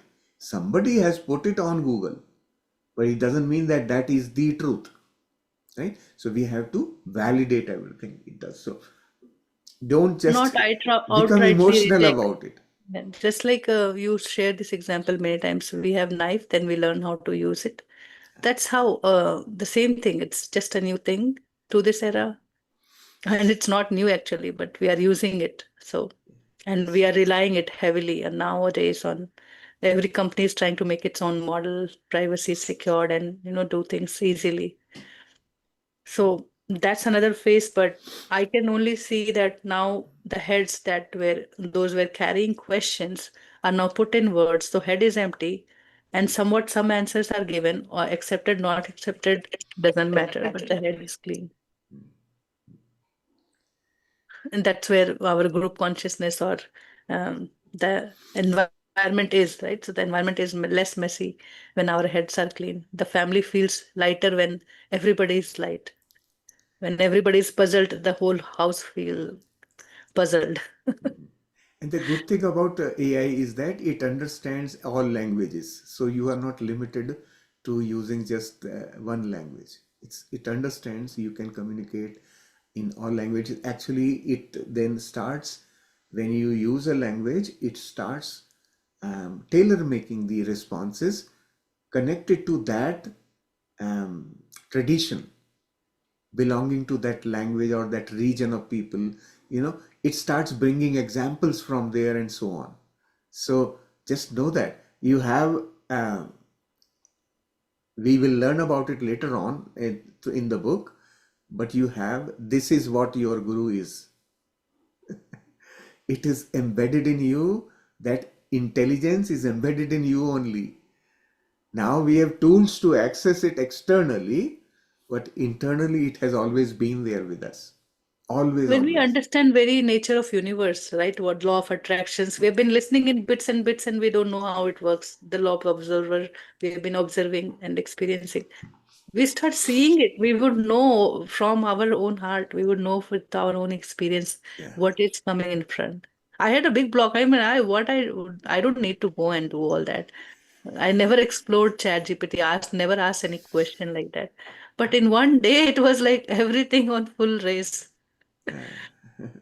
So make good use of this resource. It's beautiful. Yeah. So thank you for your patience, Revati ji. Yes, No please go ahead. problem. No, it is wonderful to hear the journey you all shared to with AI, and what is beautiful about it is the correlation to our mind.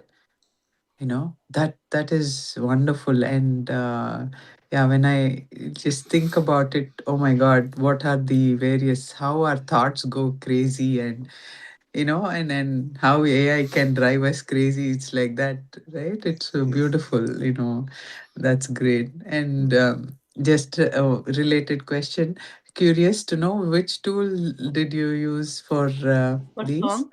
Yeah. For song or podcast? For both, I would like to know. Just For song, it is Suno. Suno okay. app. It's the So no Suno app. app. Okay. Yeah. Uh-huh. And for And podcast, it is Notebook LM. And these are very heavily okay. used in all Yeah, the researches and all that. I know. People have Right. been Right. using. Right. Yeah. For understanding, if I have a book and I want to read, it will take a long time. So I can Hmm. give to AI and can just explain or summarize the book. Right. Right. That's Wonderful. Yeah. Yeah. Yeah. Awesome.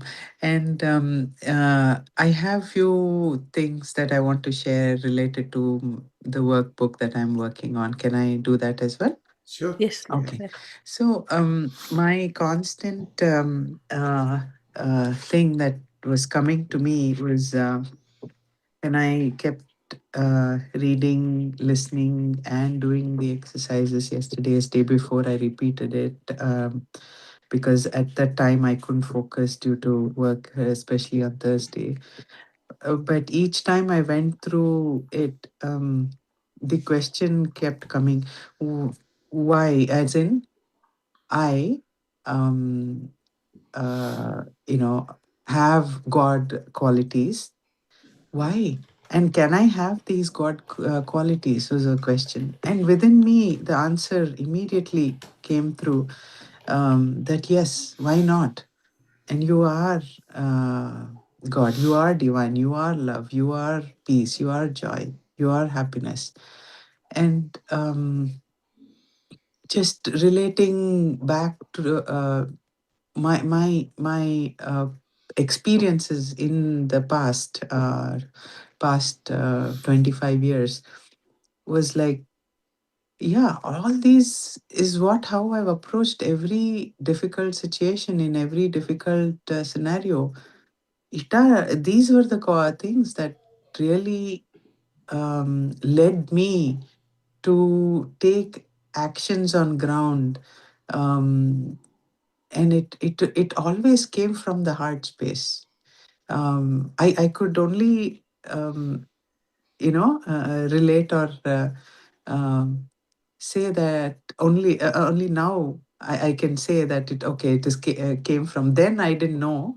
Now I know it came from the heart space, and those guidances that just used to come to me um, without anything. It just came to me. This is how you need to do. This is what it is, and that became my journey. And the detachment from, my what my daughter was going through, and how I had to detach from her and just service with love from my heart. When that shift happened many years back, now I realize, oh my God, this is exactly what I experienced many years back. Mm. And now what am I searching for is kind of, yes, this is what it is, kind of a thing. I'm able to relate to it. Mm. And that's just wonderful to kind of see how within me that guidance had come then. And I'm so blessed to have had that, to have been guided for so many years. That's just amazing feeling, and come full of gratitude to all the souls who have been in the journey with me on this. So Yes. just feel wonderful. Thank you. um yeah, so that is just, I wanted to share that Sure. experience. And Thank you. yeah. Thank you. So let me explain this to you. Mm, This is the case with all of us. All of us have been manifesting unconsciously mm, all our life, not knowing what was going on. Things were happening, and things were happening according to our own inner state, but we did not know about it. So, the purpose of this book is now to help us become conscious. We mm, become conscious creators. mm, mm. We can deliberately create life experiences, right? We can manifest deliberately. Yeah, yeah, That is the part. Now, because yeah, this is what is awakening also, right? When yeah. you are doing things with open eyes, when you are doing things with closed eyes, that's the Mm, difference. mm, mm. So Yeah. now with open eyes, when you start doing things, you can actually define the direction, right? When you're doing consciously, you can say, okay, this is not what I want. I want to do this. And that's where you are taking your thoughts, Yeah. right? Uh, That is the advantage of becoming conscious creators. We are all creators anyway by default. Now we are learning to do it consciously. so one of the questions that last month, in the initial uh, sessions that I joined, I had asked this question: why? What is this unified? Why is it called unified? Mm, I think slowly I'm getting to understand the meaning of that unified. mm, So I'm just loving the journey. It's beautiful. So Excellent. that's nice. While I come to the journaling, um, I am struggling a little. Uh, I in the 3 days that I went through these, I'm not sure I can say what is my emotion and what I can write, but I'm letting myself take the time for it to come, because as of now I know I'm open, I'm enjoying it. That's all. I am very similar to um, Deepaji, where she was sharing yesterday, very similar to that. So I'm in that space right now. Um, so when I look at my book, just the thought of the day summary is the question and the answer that I have had. Everything else is blank, but I'm telling myself it's okay when I feel that it'll come.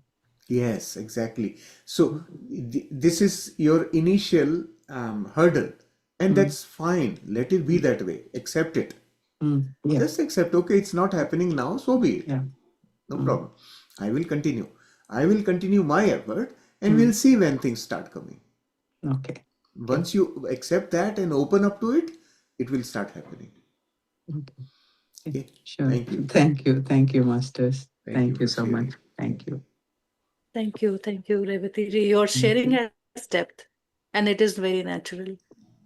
uh, The writing and journaling is encouraged in part two, but we are naturally doing it in part one because of this group consciousness only. I can mhm, say we mm. can provoke you to write the very first chapter, which we never did Right. before. Right. And even the kind of meditation we went through, questioning, Uh-huh. challenging openly the God qualities. Yes. Mhm, mhm, So, so The that is like a boost to the experiences we have had in the past. the easiest part of the activity workbook is that 7 day tracker. Yeah. You can put tick marks at least Yes. there, right? Yes, I have. I And have. and when you sit down to journal and nothing has come out also, still you have done the activity. So you can still tick mark that activity. Yes, I did. I That's Nothing came out is a different thing, right? right. So when you sit down to journal, that is what you have done your part of it.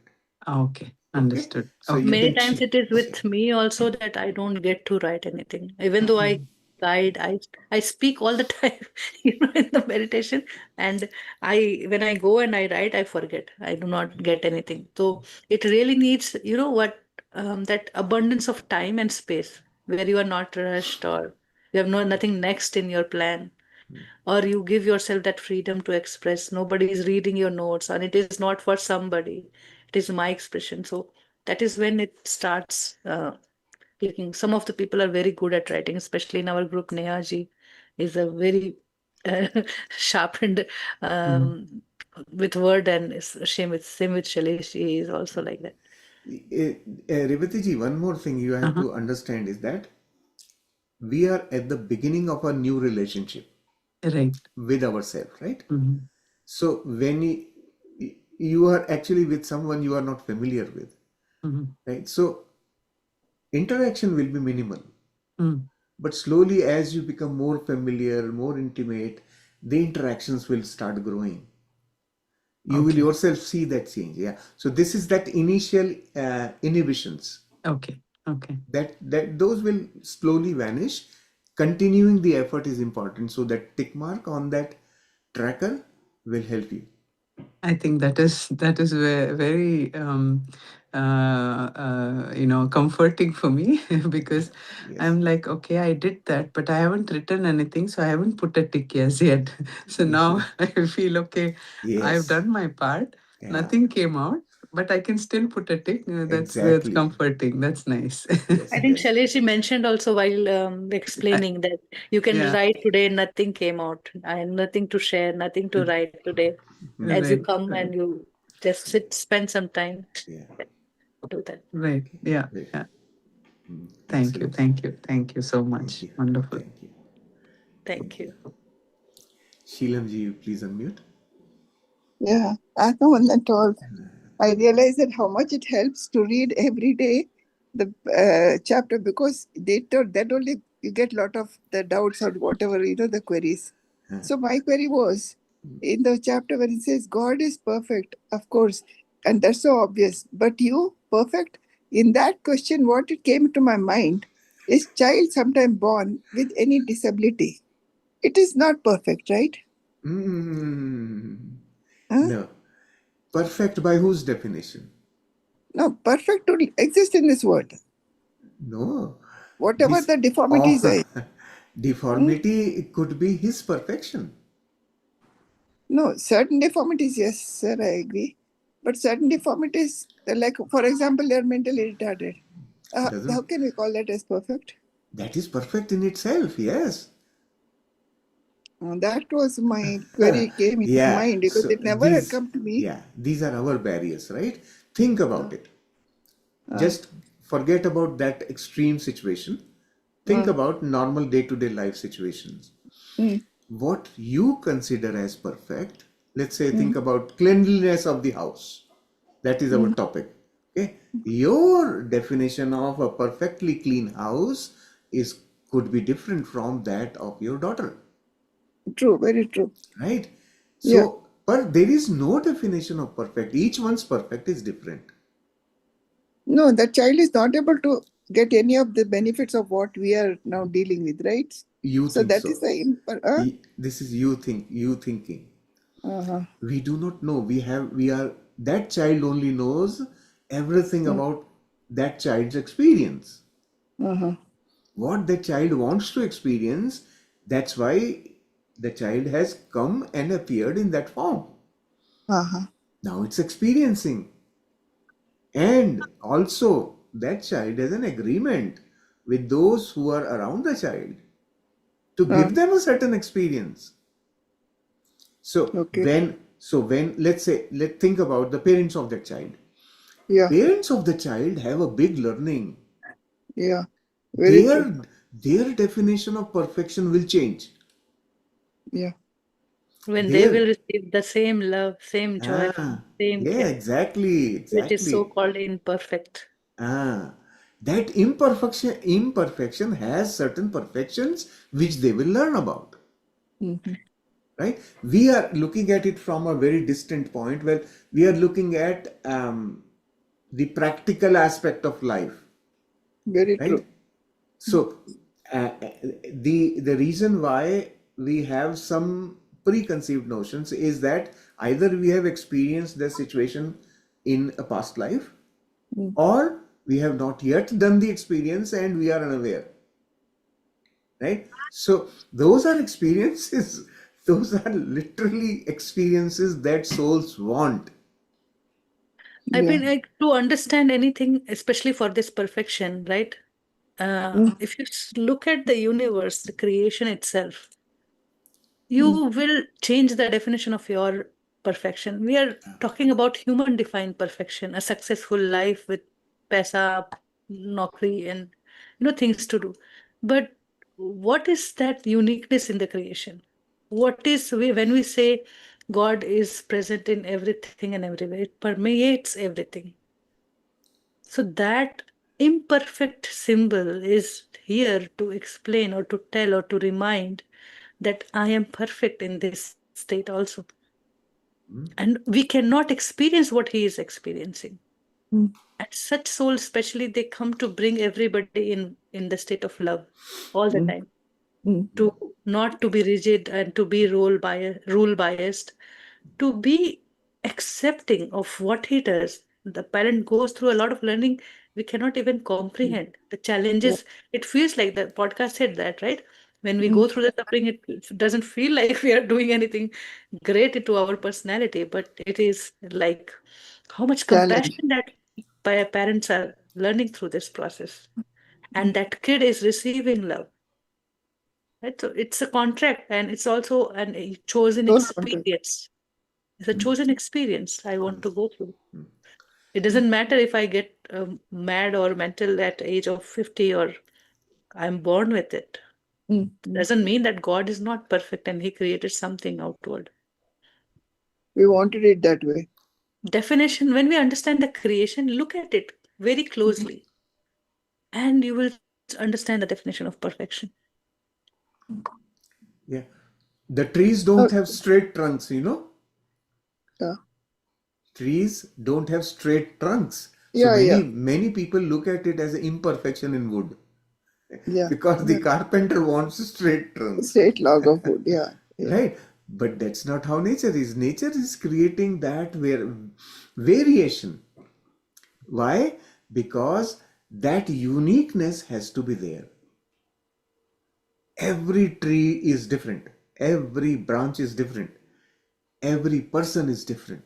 Very true. Right? And we are here to create a unique bunch of knowledge, essentially. Knowledge through experiences. Right? And that Sheila, unique, yeah. yeah, So, it's coming from her own experience. So I think you sit with this line particularly for the whole week, and just keep on asking, and be in your heart center, and be open to listen, see what comes to you, because there would be something that want to come to you. Maybe some of your definitions or rules will change from it. No, because in my young days, I never had seen any abnormalities. So whenever my mother used to tell, let them have a healthy baby, I say, why she say every baby is a healthy baby? Later in my medical profession, when I saw the amount of abnormalities, then I realized why my mother always used to say, blessing, saying, normal pregnancy with a healthy baby. So then I was today reading, suddenly it struck to me, perfect. So then I should ask why then it is perfect, because some children are born imperfect. So what is their perfectness? But now I do understand when you say they are born with a particular purpose, which right. is a soul contract with the mother and the surrounding that child is taking birth in. And Yes. then, initially maybe it's hard on them, but then they learn to accept it because the contract is forgotten, Exactly. once we come into this birth. So Exactly. another thing I wanted to ask about this, putting this our worksheet.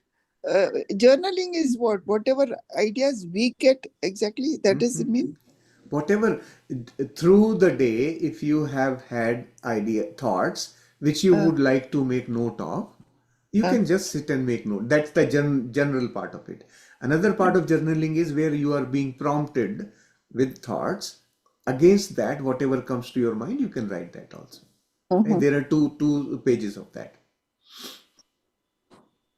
No, what I was just thinking in this chapter, actually, when I read again and again, realized that quality of God, I realized that all are made up of images of God, right?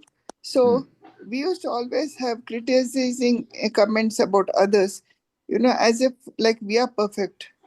And that made me realize we are all the images of God. We are all the same. If you're criticizing somebody, that means you're criticizing yourself because that thought has come in you. What is deficient in somebody else, right? Because that somebody else is also image of God. So Correct. it gave such an important effect on my thinking, which will bring lot of peace when we learn to be mindful in our thinking and mindful in our words. Exactly. And this is what you can note, right? This is an important realization you have. You just make a note of that in your journal. So that is generalizing. Yeah. Yeah. Okay. And reflection is just sitting and like reflect and thought you think about. Yeah. Right? Yeah. Like you are doing right now. Yeah. You are Okay. thinking about what you read and you are Okay. getting some realizations. Just make note of those. Okay. Okay. Yeah. Yeah. Thank you so much. Those were my queries. Thank you. It's really been. Thank you and for asking. it Yeah. was really very beautifully done. Thank And you. Sang, Preetiji, I don't know, you're really been blessed. And we're both together. Thank you so much. Thank you. Sheila ji is experienced gynecologist, so her question is in her domain, and that's why I said that the answer would come very specific to your um, search, right? And it will transform your definition Yeah. in many perspective of life, not just this. That experience is over, right? But still, it is coming to you means something is left. So, No, so you have to. I know. Having gone through that, but now I'm seriously going through this chapters more seriously. So trying to understand it even better than the first time that I did. you know. I'm Absolutely. everything, even the cooking. I said, when I can't cook, I have to read and get myself ready for class. So today you manage whatever you want. So it was not the tendency. That's what just worries me, because there are some travels coming up. But I said, no, my priority should be somehow to catch up day to day, whatever, you know. Anyway, Excellent. thank you so much. Yes. Just a good point you brought. Those people who do not cook, they still have to practice this connecting with food. That is very common to That all of us, even when though we don't. I do it the same what you people said. My mother used to always say, when I cook, you pray and keep cooking, because the love that you put in it will influence the person who takes the food. So she say, if not anybody, for your child, you cook the food. Don't make your servant cook it, because she may cook with different emotions. So this was already told to me by my mother. So when I cook with all my heart, and everybody Yes. likes the food, then I tell it is not my this thing, it's the love that I did it with, you know. Because Yes. I don't think, to tell you frankly, I'm just learning now as a housewife, because the profession is over. So now this is the second learning phase of my life, which I didn't do all these years. Yeah. So Good. Excellent. Yeah. And next time, whenever you cook idlis, please do offer it to me as well. I am Shailaji, that's something I've failed in doing idlis. When my idli became like hard like stone, I realized better to do dosa only, not to venture into idlis. But when I someday perfect and make a idli, I will definitely think of you and even maybe send it over to you. Don't worry. No, you can simply send me a picture. That's good enough. That way, I want Thank, to. Don't worry, I will do it. thank you. Thank you. Thank you. Yes. Ajit is saying, put some love into the idlis. I put all my love, but I don't know where I felt deficient. So, but dosas come out much better. So I say, people at least enjoy the dosa than consume my idli. Excellent. Now, Thank today your idli is blessed. It will be softer with love. Right, one of these days. Uh, Thank you thank so you. much. Thank you, You are Shilamji. very kind to make me do what I've not done in my life. So the time is left, and that is what we have to work. The profession is over, and new I has know come. that I That told I I don't. have come. I want to experience this part of my life also, because there's no end to just sticking to one part of life, you know. Yes. Excellent. Good. Yeah, Thank so you. that's what I wanted to bring, that even if you do not cook, you'd shower your love in your kitchen and to the server who is cooking. He's telling me you must be getting bored with retirement. I said, I have no time now to that. You has come. I can't tell you. I don't want to talk to anybody. I don't want to commit to anybody. See how So closed our heart would be in that state. I've lived that too. My mom used to say, "You have no smile on your face." I don't know. Something has happened. She would come and ask me, "Why you are so quiet? Why you are so sad from your face?" Like asking. Most of the time it was like that. And it's a I very didn't even know gratifying, gratifying. what was that was like making me so silent. Like, since my childhood, I was very silent. I would sit for hours and I would not speak. I really wish I knew what your past birth is. You've done so much good in your past birth that it has come from you from childhood. It was just waiting to bloom, the flower of heaven. So now the flower of heaven is in full bloom. Yeah. Yeah. Every day is different and we enjoy it thoroughly as it comes. So that perfection, Babaji says in chapter 9, right? It is most difficult to accept everybody to that their own perfection. That I am perfect is the most difficult part. Thank you. Thank you, Shilamji. So Thank let's you. hear Hinaji now. Yeah. Atmavandan Masters. Yeah. Sir, when you talk about accepting, uh, whatever you are saying, whatever I feel like accepting it, but one mind says, no, I'm not perfect, or they are not perfect, or like right now I'm experiencing a phase where my sister's son is staying close to us. So his teachers' remarks and complaints come to me, and I don't feel like accepting them or him, or I'm not able to accept that kind of situation. I know this question comes personally, but That is the place where I am stuck right now, where I have accepted everything, but two persons in my life where I am not able to accept. Mm. So That's this is normal, very normal. that And we then are in how are chapter we one. perfect? If we are not accepting them, we can't be perfect, right? God accepts everyone as they are. Yes. He doesn't judge anyone. God doesn't judge anyone. God doesn't like talk in between or anything. He's just blessing. But that feeling does not come within Yes. at that time. That's okay.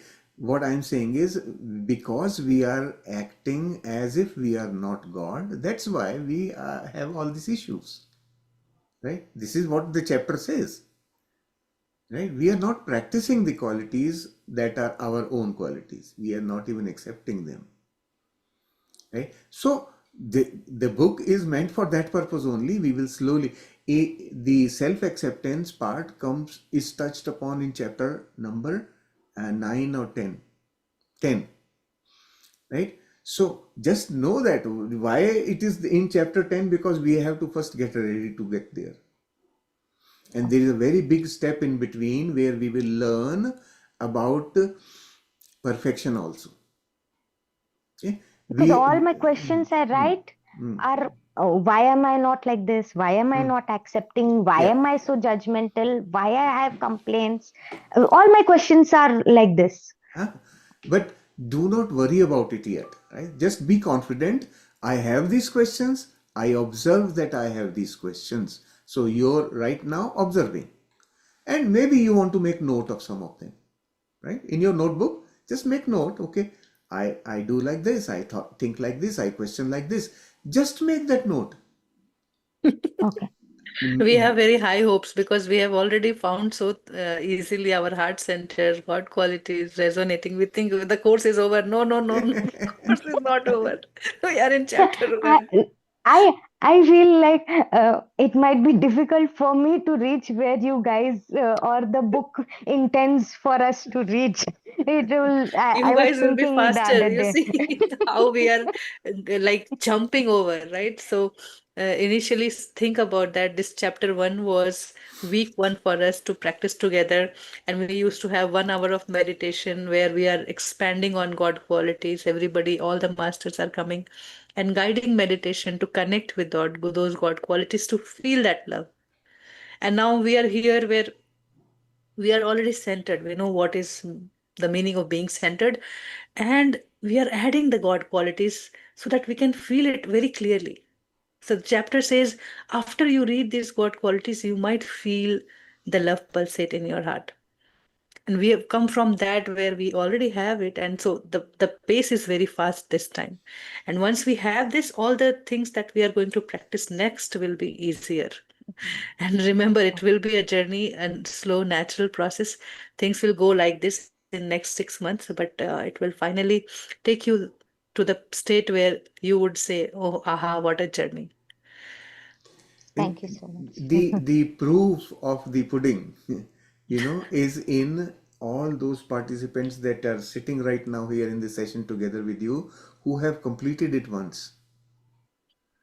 They have gone through Wow. the whole journey and they are again here. Why? Because now they know that there is something that happens. Now, this time around, I will do it very seriously. First time, I did it superficially, right? Second time, now I will do it seriously because now I know it does something. That's Okay. all. So, this is proof of the pudding. So, just be confident that I am on the right track, things are happening. I've just got to be a little more patient because I'm not ready yet, right? The fruit is not ripe yet.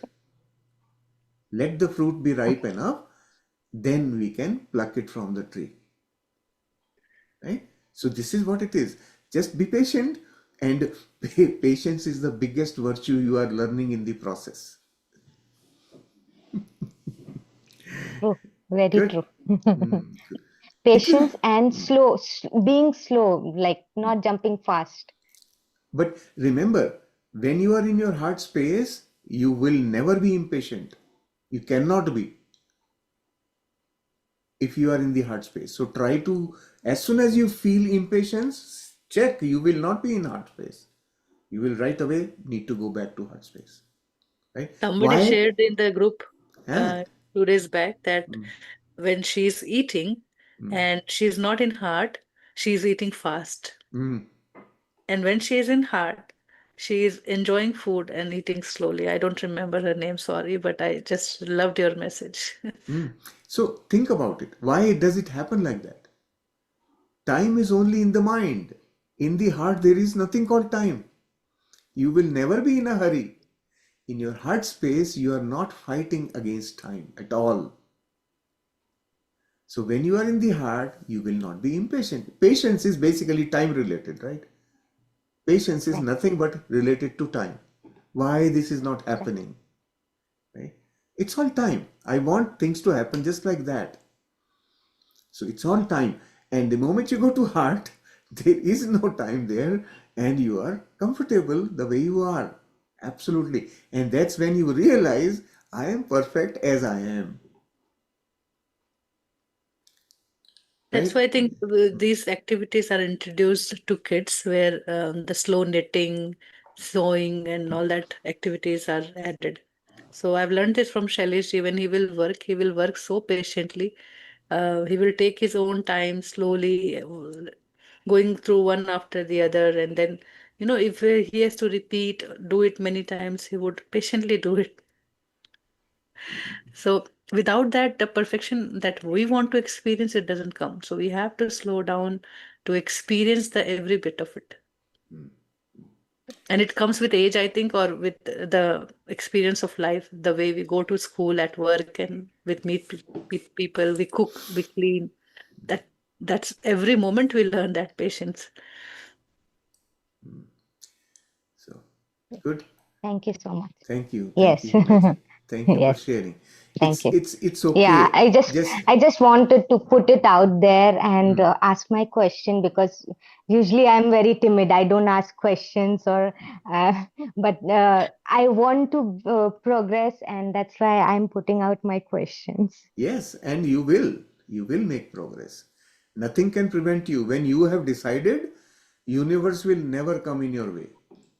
Your decision is always honored by the universe. So feel confident it will happen. Good. Yes, yes. Thank you. Thank you. Thank you. So I will just quickly answer. Revati ji has invited me to Ontario for food, for eating. Yes. I just want to share with you, Revati ji, that I can nowadays very little, but once upon a time I was very fluent in speaking in Kannada. I used to live in Bangalore, and that's where I picked up the, uh, you know, fondness for idlis. Right? I once I had been to Mysore from Bangalore. We used to drive on bikes to Mysore several times, and in Mysore there is a thing called Nandi Hill. Right? There's a big statue of Nandi Yeah. there, and in Nandi Hill, out when you on your way to the big statue, way in there and coming out, there are houses of the priests where the families of the priests serve breakfast in the morning at a very nominal price. So we used to go just to eat those idlis in that place, nothing to do with Nandi. Just So for the cute. idlis, we used to go all the way there. From Bangalore, driving all the way.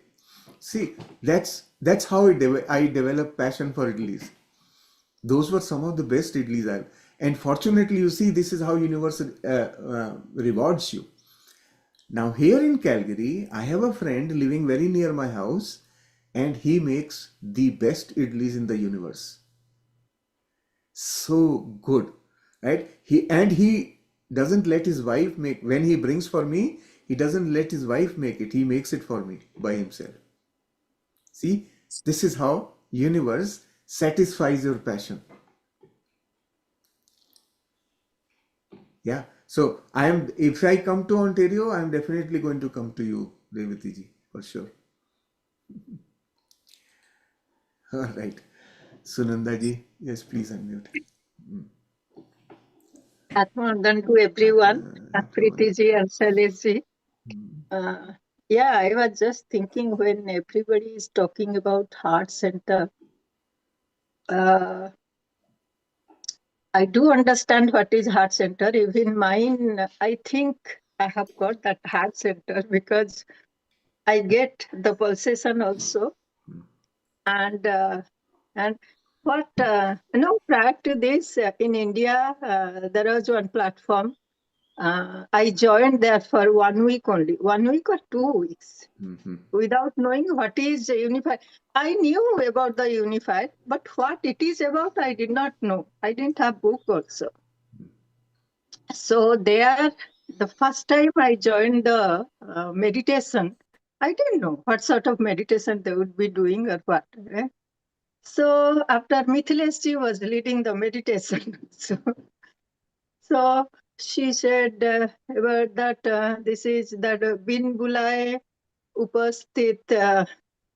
It is about Uninvited that. influences. Yeah. Yeah, influences. So that first I did not understand, but anyway, then she said, before she said, I could feel the sensation here. So I thought, I didn't know that, that sort of things come, when you ask for the permission. So I thought to myself, maybe, in the body when you are sitting, like before we did not know that it itches the here, maybe something like that. So it was a little bit painful also, but not that painful. Something here only, it came. Okay. So when Mithilesh started speaking that, it can be itchy, it can pain a bit, then I thought maybe something like that, something I'm getting. Okay. So after that, whatever the process she needed to do, she did everything. And after that, she said, now it will vanish. If the process is over with you, it is done for you, so it will vanish. All of a sudden it vanished. So I said, what is this? And then, then, then after that, so I must be in my heart space. Otherwise, that thing would not have come. The sensation would not have come without me being in my heart space. Then in the meditation, the last part of meditation, I was sitting on our bed, and the near the bed, the door was half closed, but the light was on in the passage. Okay, so I could see somebody entering from that one shadow sort of thing.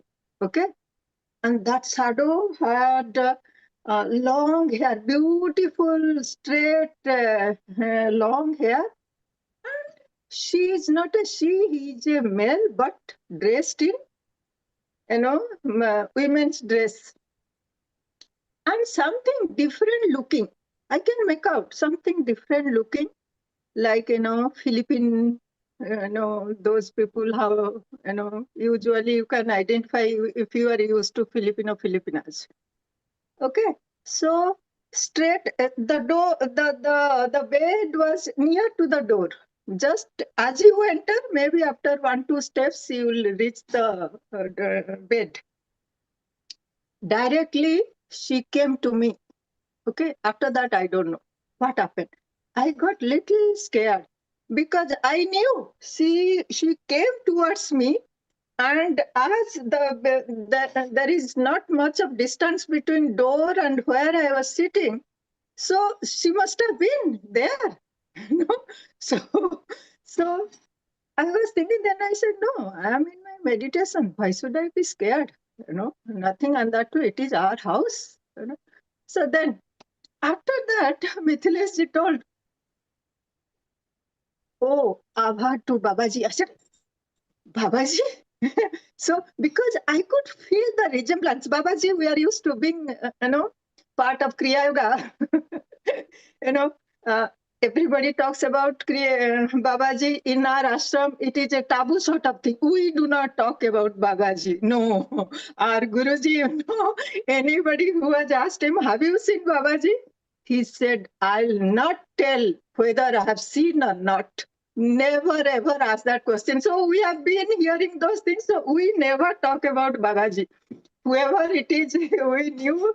He gave it to Lady Masa, everything, but we do not talk. But when Mithilasji told Ava to Babaji, then all of a sudden I thought, oh, that unusual face, something. Oh, I got my clue. It is blessing is there that unified is the course for you. I thought that way, you know. Who is Babaji? Who is me? Why? You know. So, so after that, now since Preeti ji is leading the meditation, I am in my heart space. Today the beautiful, the meditation was so beautiful. I could feel everything except my heart, that neutral feeling all the time. I could understand, not feel, understand everything what Preetiji was telling. But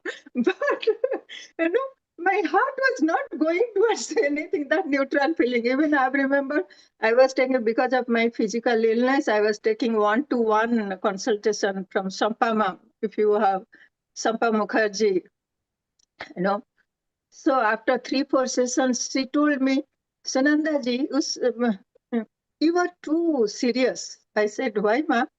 No, you don't have a childlike thing, you know. So I said, at this age, childlike, I do not know. I feel my age, so I behave that way. And I also do not feel bad behaving that way, you know. I cannot expect myself to be like my granddaughter. So anyway, I kept quiet. I did not tell anything. So now I feel, is it something to do with that? You know, why everybody is talking so much about about it, and my heart is there. It is beating, pulsating, everything. The space is there, but it is just the neutral feeling for everything. I can So, totally feel what you are going through. so It's very I normal. It's that's very, something. The unified thing only I was thinking before. Oh, maybe we all are, in unity with the animals, with the plants, everything. That's why. But here in the first chapter, I heard, I understood what is unified. Eh? So, so please, from your mouth, if I hear something for my solace, actually. for your solace. You already have so much experience, and that's how you are here. Not by yourself, with Ajay ji. As such a Gyani person. No, he encourages. He said, no, no, no, no. Even if you are not creative, even if it is not there, this, that, you are I mean, in that stage. Do not worry. Do not worry. See, yes, I am being surrounded by my both son and daughter. They are also very nice. My husband is also very, but I am not getting anything. No. If you are in that state, how would you recognize anything different? Right? So you have to trust these flowing tears. You have to trust your inner wisdom, your inner alignment with the way you operate, the way things are done for you, the way things are happening around you. Just have to recognize the God qualities. Then it will touch your heart more. Actually, today when you say that I was feeling neutral, that is actually your being in the heart. Now you Even I was are very able to, now you are able to experience being in the heart without the mental emotion. Being in the heart doesn't mean that you should be emotional. That's not what it is. Emotional is mind, always. Being in the heart, you don't really have to have the emotion, but that feeling cannot be described. Right? You are thinking you are neutral because emotions are not kicking in. Right? So, one more thing that Ajay ji has not told you. He is in the realm of knowledge, but you will see very soon he is going to tell you something. He is shifting now. His domain is shifting. Very soon you will hear from him. I know what he is going to say. I am not going to say it, but he will say something to you. Right? Very soon you will hear. And then your child is going to get triggered. Oh, okay, okay, okay. So just be ready for it. Be open. Your child is kicking inside already. I can see it. Okay. So be the way you are. Just accept that yes, I am great as I am. Because this is how I am meant to be. That happiness of being the way you are, that happiness is going to open up the child inside you. Perfectly, you will get it. You will get it there. Very Right? true. Today you were sharing, and I just don't know why, but I was getting this feeling that you are surrounded with Babaji's presence. You've been with him for so many lifetimes, learning from him, and you are still connected. And you shared that, okay, I saw this figure and it was like that, and you explained it briefly, in detail actually, how you felt it. So these are the moments you're catching the details. That's how kids observe things. They don't see on the surface, they see every detail. That's how. So start recognizing, like just Shailesh said about writing, right? You have to create or build that intimate relationship with yourself. Taking, receiving, recognizing, appreciating, inner talk, and that way you will find what you want to experience, what others are experiencing. Yes. I'm short of vocabularies. I do not write. uh, I know that's the reason I fear public speaking. Like in our satsang, here we attend a satsang since 20 years, So there, Sunandaji is the senior most. Sunandaji is going to speak. Speak about what? About Gita? No. Because there I feel I'm forgetting everything. Oh, no, this is not my cup of tea. Why they are asking me to speak on that? Always I feel, always. Then I said, no, God will lead me. Always I think God will lead me. No need to. Since they are asking, maybe, God, in some way, God is making me do that, but still I'm incapable of doing that so far. So that's the reason I don't have anything to write, Preetiji, really, in the book.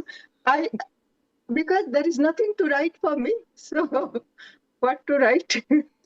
Just start writing though. What to Yeah. write, write this. What to write this. Then you see what happens. Hmm. This is Pick where up you're blocking yourself. pick up the pen.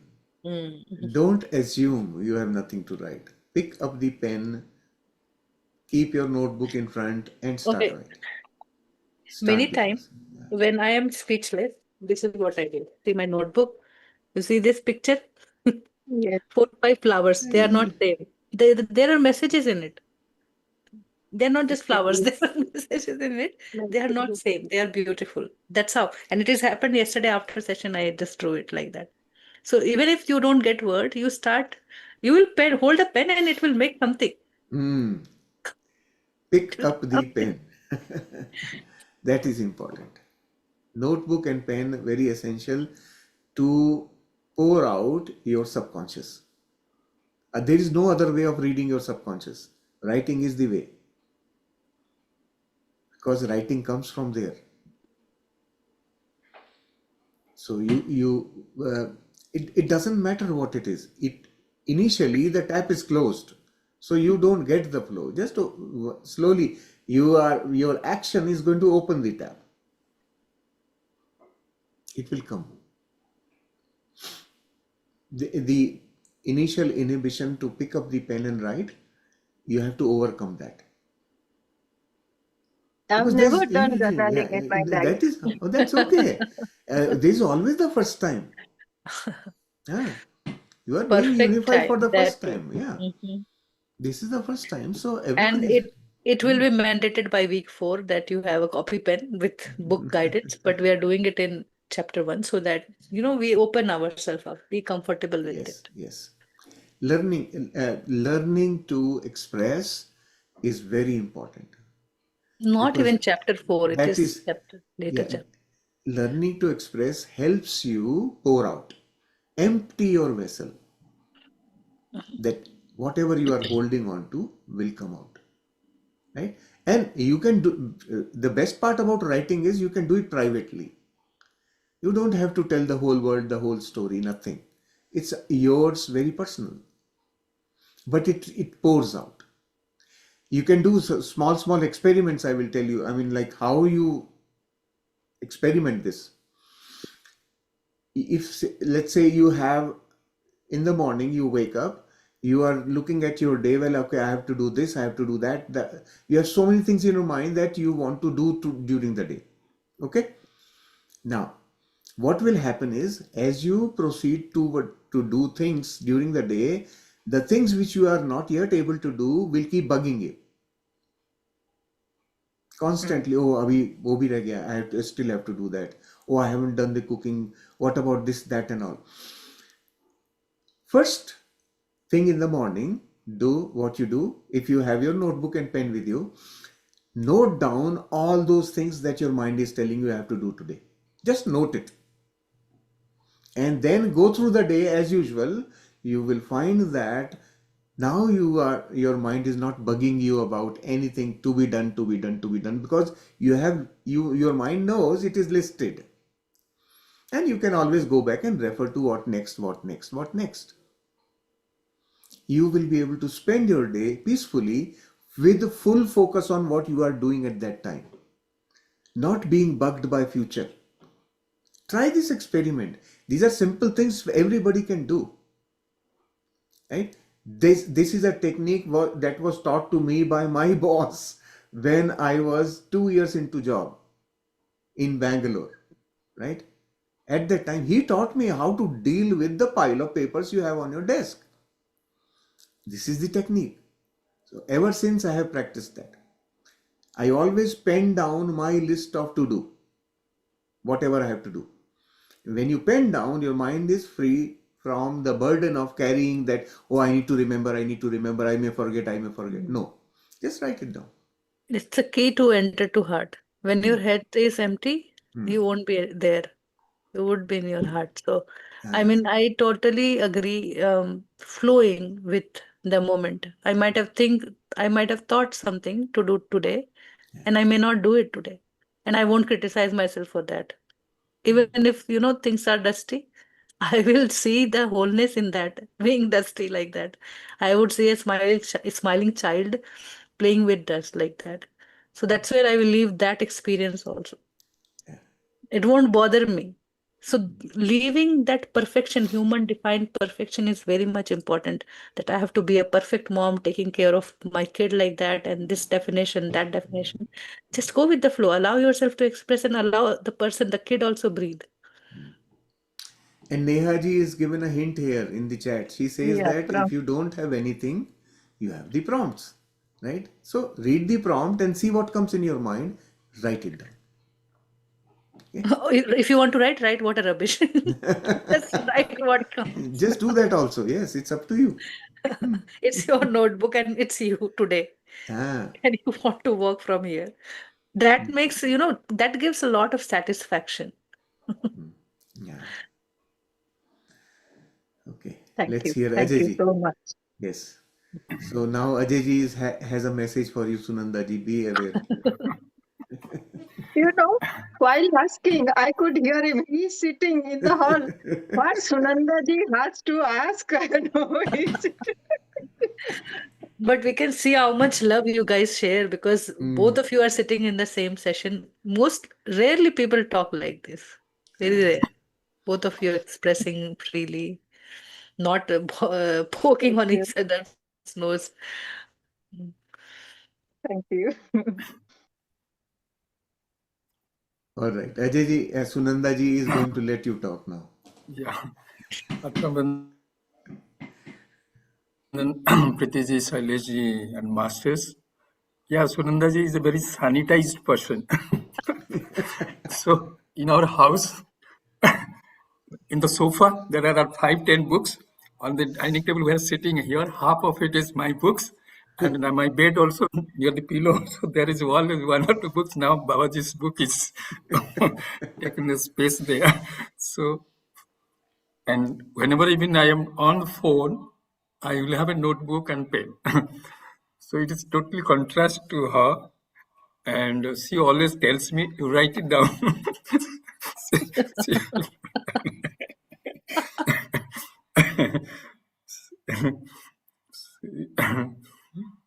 She- she's a nice human being, but yes, she has her own ways.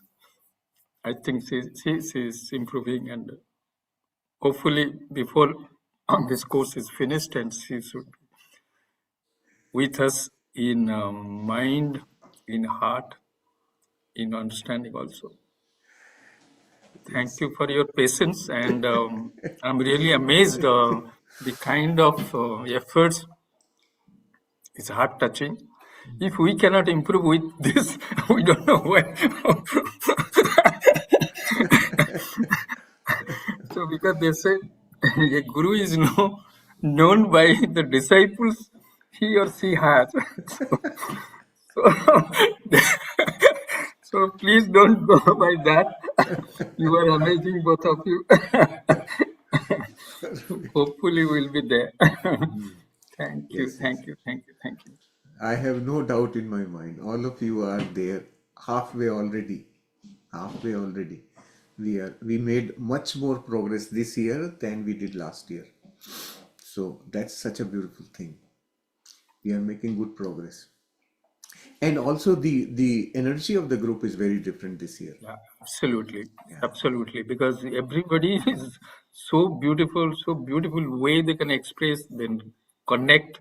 Yes. Even if some are not talking, but I look at everybody's face, and you can feel the connection. Yeah. You That's feel, right. Yeah. you feel it. So Right. beautiful, Good. so beautiful. Thank you, Thank you. thank you so much. Thank you, Ajayji. Thank you. And you are equally contributing to that. Yes. With so much wisdom, usually mine gets tight. I know it all. But I just feel so much, I don't know, I have no words, but I feel like that expansion. Uh, when I have this wisdom, I am creating my experience apart from what I know. That knowing is at one place, I leave you aside, and then I come to my heart to experience. Um, I can feel how atpata it can taste. Atpata means how Odd. different it could taste Yes, when you have a taste of Upanishad and hardcore spiritual texts with you. So if you explorer are this there, side. yeah, Yes, if you are there mending with this, you are, that what you are. I mean, it's beyond a human description, so no, acknowledge that. Prithiji, you won't believe. After I joined this course, I don't know what to say. I also lead meditation, and also I take some Gita classes in the morning. Today also I had one more class. So now it has changed now. Now the journey has become more internal, and also meditation also now taking them more inside, because now I got the tips from you. And especially also today also when I was listening to you, how you probe into AI and how you see how you can improve. So that also given a lot of thoughts to me. I have already jotted down, what should be the roadmap, because yeah, I have that's my disease is I want very clear about things. So that's why I know, because sometimes initially I was putting it across Salisi, I could see Salisi is taking, I'm diverting, and Pritiji also I could feel it. So that's why I have slowed down, and now I understand, because I have to be with the group and with that understanding. And actually, I was once told also, I have 2-3 journeys together. I knew this, and now I'm going the heart space. So how I have to integrate it, that is also another journey for me. And there is a book on Kriya Yoga by Edwin Bryant. I think Shailaji once mentioned about this. No, I think you Yes. mentioned. Edwin, Yes. Professor Edwin Bryant Yes. His books, I'm not sure about his Kriya Yoga, but he has got books on Yes. Patanjali Yoga Sutra. Patanjali Yoga Sutra, yes. Because Yes. the Kriya is based on Patanjali Yoga Sutra. So he has written a book. So that book is that I also read, and when I discuss, so a lot of times I take from there because he has integrated beautifully. And he said, when said, hey, I'm going to retire, I'm going to India, and he is going to follow the Vishisht Advaita philosophy, and he is going to be like a monk, like Vaishnavites. And he was an Advaitin. He said, I find it is so clinically, it is so cut. I couldn't feel anything. And he said, I want to be Vaishnav. So he's a practicing Vaishnav. But Yes. he has written, because there you go by straight, 2 plus 2 is always 4. If you are not a hard space, 2 plus 2 has to be 4 only all the time. So it is beautiful because he said, I don't feel it inside. Yes, you understand it, but you have to feel it in the heart. Then only you will feel a fulfillment in life. Yes. Otherwise, it becomes a little dry. That is the difference 5,000 years have made on us. Yes. So the knowledge of Vedas and then subsequent knowledge of Upanishads and Puranas, this knowledge was the stepping stone for us to progress, right? So we need to be very cognizant of the fact that that knowledge is the basis, fine, but I can't remain stuck there. I need to move forward, right? That moving forward is what we are now learning and practicing. Yes. Right? Eventually, when we become clear about, because in this book, you will notice it's only techniques. No knowledge, no gyan. Gyan, Shailesh keeps on adding. But the thing is, the book itself gives you very subtle, small messages. That's it. But it tells you the technique to master it. Yeah. So they Yeah, that's very beautifully he said. It is not aspirational. It is it is experiential. Yes. So You can write commentary on this, Ajayji, with your understanding. You can elaborate on the paragraph and you can make note as you read. yes. I am sure it would be so much, well, whatever it is. Yeah, And I have written a lot of things today. Perfect. so, and also share in the group if you feel like, Yeah. So today, just as you were sharing, I just could relate, like you are here and accessing your heart center and the wisdom that will come throughout the course, you will see how it will evolve. What you have read and what your experience are, they will connect somewhere. And then through you, it will flow to many others who you connect today in a different way. And they all will be connected like that. Correct. So you are becoming another channel. Exactly. So each one of us is in that process only.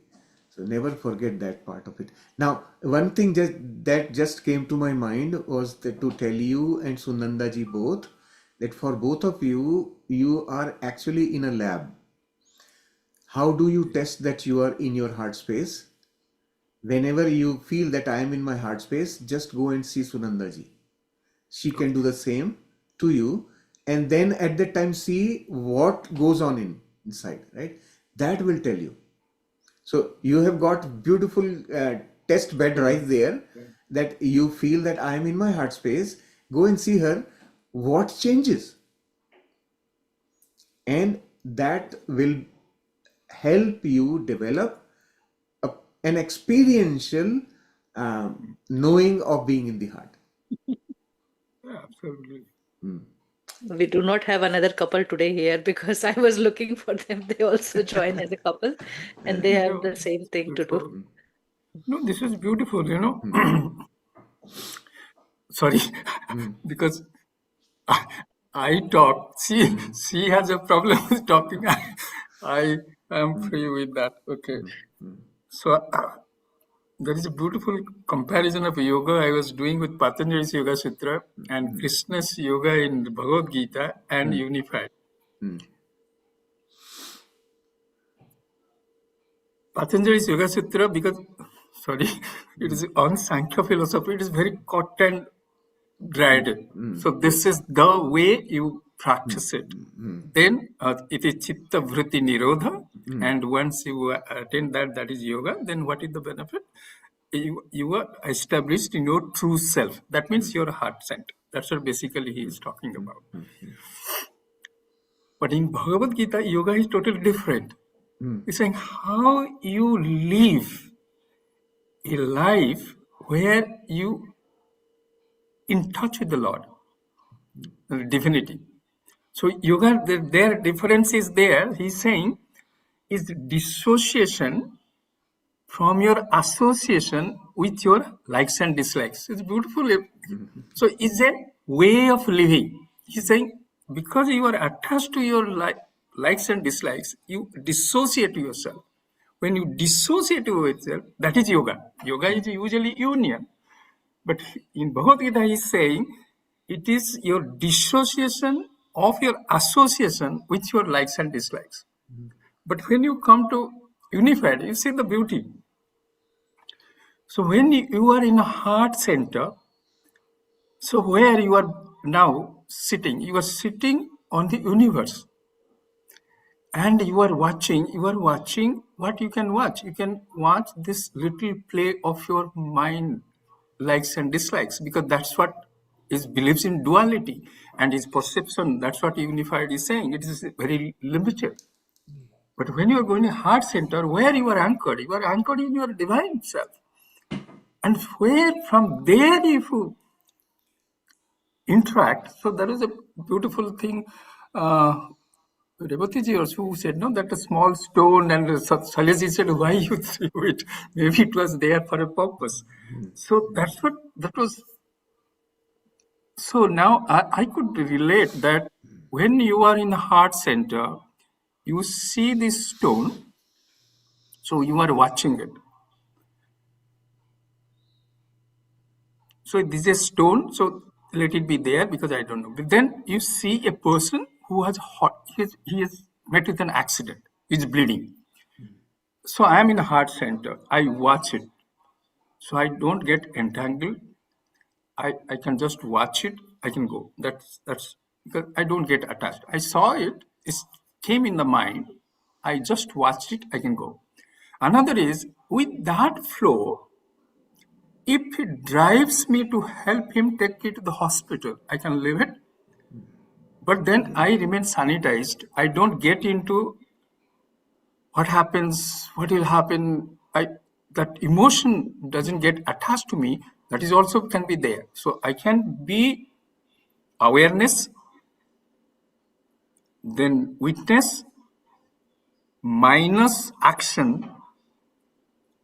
I can remain my conscious as a witness consciousness. But it's also, I'm a witness consciousness. I watch the experience. It drives me to action. I do it and remain not entangled. Also, it is a possibility. Correct. Both. That's true. Yes. As Yes. long as, so you correct me, sorry. Yeah, that's what I am telling. So as long as I am not emotionally attached to anything. Yes. And so what you just mentioned was basically when you operate from the heart space, your inner drive for action will make you do things. Correct. And those things will not have attachment. That you are doing, we call it spontaneous right action. That will happen only when you are in heart space, because in your heart space, you have no biases. So no biases, no attachment. Yeah. That's why being in the heart space, if you are witnessing an accident and somebody is bleeding, your inner drive is going to make you act in a certain way. And what is that actually happening? When you let that happen, what you are doing is you are facilitating the universe taking an action to support that individual's desire. Yeah. So we become You're working as an instrument. Yeah. Instrument, of exactly. So there is no doing emotional involved. attachment. Yeah. Yes, no doing involved, right? That is the difference. Many people Yeah, ask that's this the right question. word you used. Yeah. Doership. Yeah.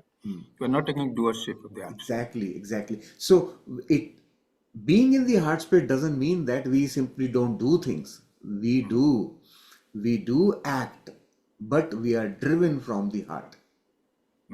That is the difference. Yeah, like Pritiji said, no, that when you I want, I make it, but I am thinking of love. Or she was today advising, I think Revati, no, the Shilaji, I think she was saying, no, Shilaji, that yes. at least if you go, you cannot at least give love to the person who is cooking or to the things which is being made. That's not how we can Yes. connect. Yeah. And I can guarantee this thing that if Sheelamji makes idli for me, I don't care how solid it is, I will eat it. Absolutely. That's why mother's cooking. Why everybody, even a mother gives Yeah. poison, it will not affect the child Yes. because the love is there. Exactly. So, So very important thing we discussed, and I would like to highlight again. Sorry, but yeah, difference in understanding the heart space. What Sunanda ji is saying, I'm not feeling anything. She doesn't have to feel that joy, that that I am in, that giggle or that tickling or something like that. That state of feeling one in harmony is the heart space, and from that space when I'm acting, it is, and I'm acting with love. It doesn't mean it is overflowing or it is sweet or something very, Yeah, it's you can remain sanitizer also, like not getting yes. attached to anything. When Yes, we her problem see is that she gets presence, sanitized. when we see that presence all over, that love that permeates everything, that pulsates, that vibrates, it doesn't do anything other than that, but it makes us do things differently when we experience that. So that's the key difference in living the heart space, living from the love. It doesn't mean always sweet as chashni or very much artificial, right? It's very natural, without a judgment Correct. yes, and without yes, attachment. yes. No, actually, this our this satsang and the questions and answers, actually, that is also aiding the whole process, bringing clarity. Because whatever we say, because if you do not know the route map, you will not board a train. Pritiji may say, I believe in Pritiji. Pritiji said, come. In this train, it will take you to Mysore. So I can believe and get in. But usually you will also think, okay, is this going to Mysore? So you have to have, and then that gaps in your understanding, if it's there, it holds you back. You don't give in. I think what you are enjoying in the present will take you. The day you will disconnect, you will not appear here next day. That means your experience with this group is over today. Now the new experience start. So that's how it is. Not about the journey because I don't know. I mean, I sleep well in my flight. So my father-in-law, he will sit, he will not close his eyes as if he is taking care of the pilot, what he is doing and where he is driving. I don't know. He's like that.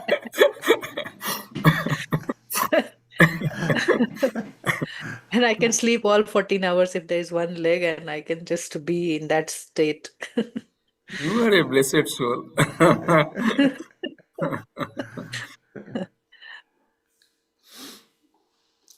Yeah. Wonderful, Thank you. wonderful. Lot of Thank you. discussion and it only adds so much clarity and interest to the book.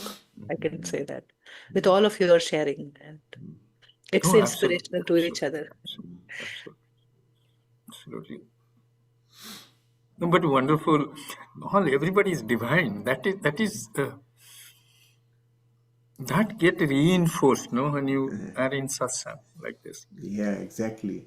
So we are experientially understanding what the book says, right? Everyone is an image of God. Everything and everyone is an image of God. This much, if we are able to accept and embed in our subconscious, our life totally changes. Just this much. All right. Thank you so much for your participating in the discussion. So much, such a beautiful discussion every day. I am so happy. We are making wonderful progress.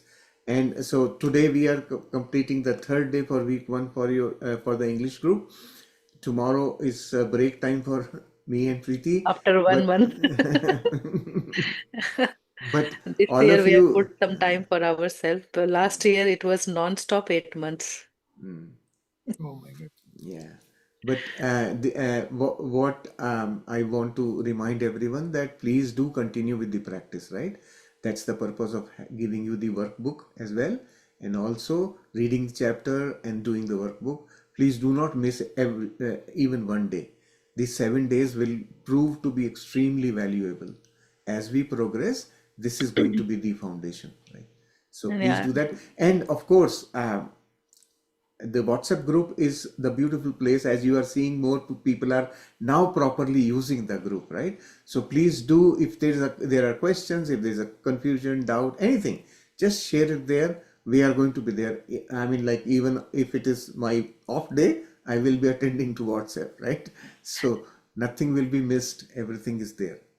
Okay. also anything that you share in WhatsApp, you can also put it on YouTube videos as a comment, because that will attract people while they read the comments. So Yeah.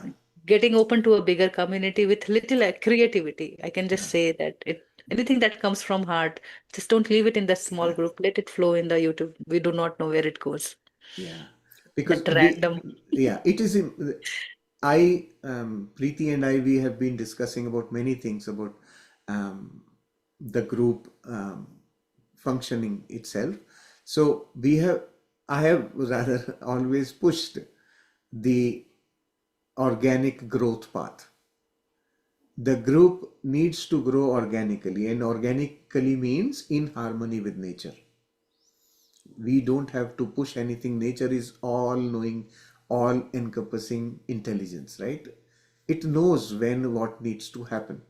So I don't want to interfere with that path by pushing the program and doing things and stuff like that. So we usually do not advertise our program at all. The only thing that people know from others is, in my way, organic growth. Who will tell you to attend the program? Whoever has benefited will only say, well, okay, this is a good program, I have attended, I liked it, right? So that is real proof. No advertising. It's a normal, natural propagation of knowledge, right? So when you express yourself on YouTube, naturally people who read will have some kind of curiosity. Okay, let me see what this thing is. And that will help trigger something in their head. And that, who knows, one day they want to come and do the program, right? That's why. So that is our intention. So one thing Preeti missed was that when writing in the chat, writing on YouTube should happen only after you have noted it in your notebook. First thing is note in your notebook. That's the starting point, right? Then go further. Then do Because WhatsApp. Then do yeah, the YouTube. yes. No, your notebook is your asset. Remember, it's not just a notebook. It will become an asset of your own progression, your own change, right? Transition. So that is our request to all of you. And we will continue to bring more and more things to you. Preeti ji's creative engines are on full fire nowadays. New songs are coming. But that is to help you, especially the next one will help most of us. And I have experienced it, then only I have put it. So, Yeah, Sally, good. so all the Thank you. experience are in sharing and expanding. Yes, Thank you so yes, much. thank you. And conclude your chapter repetitions and revision by Wednesday. So Thursday we can start chapter 2.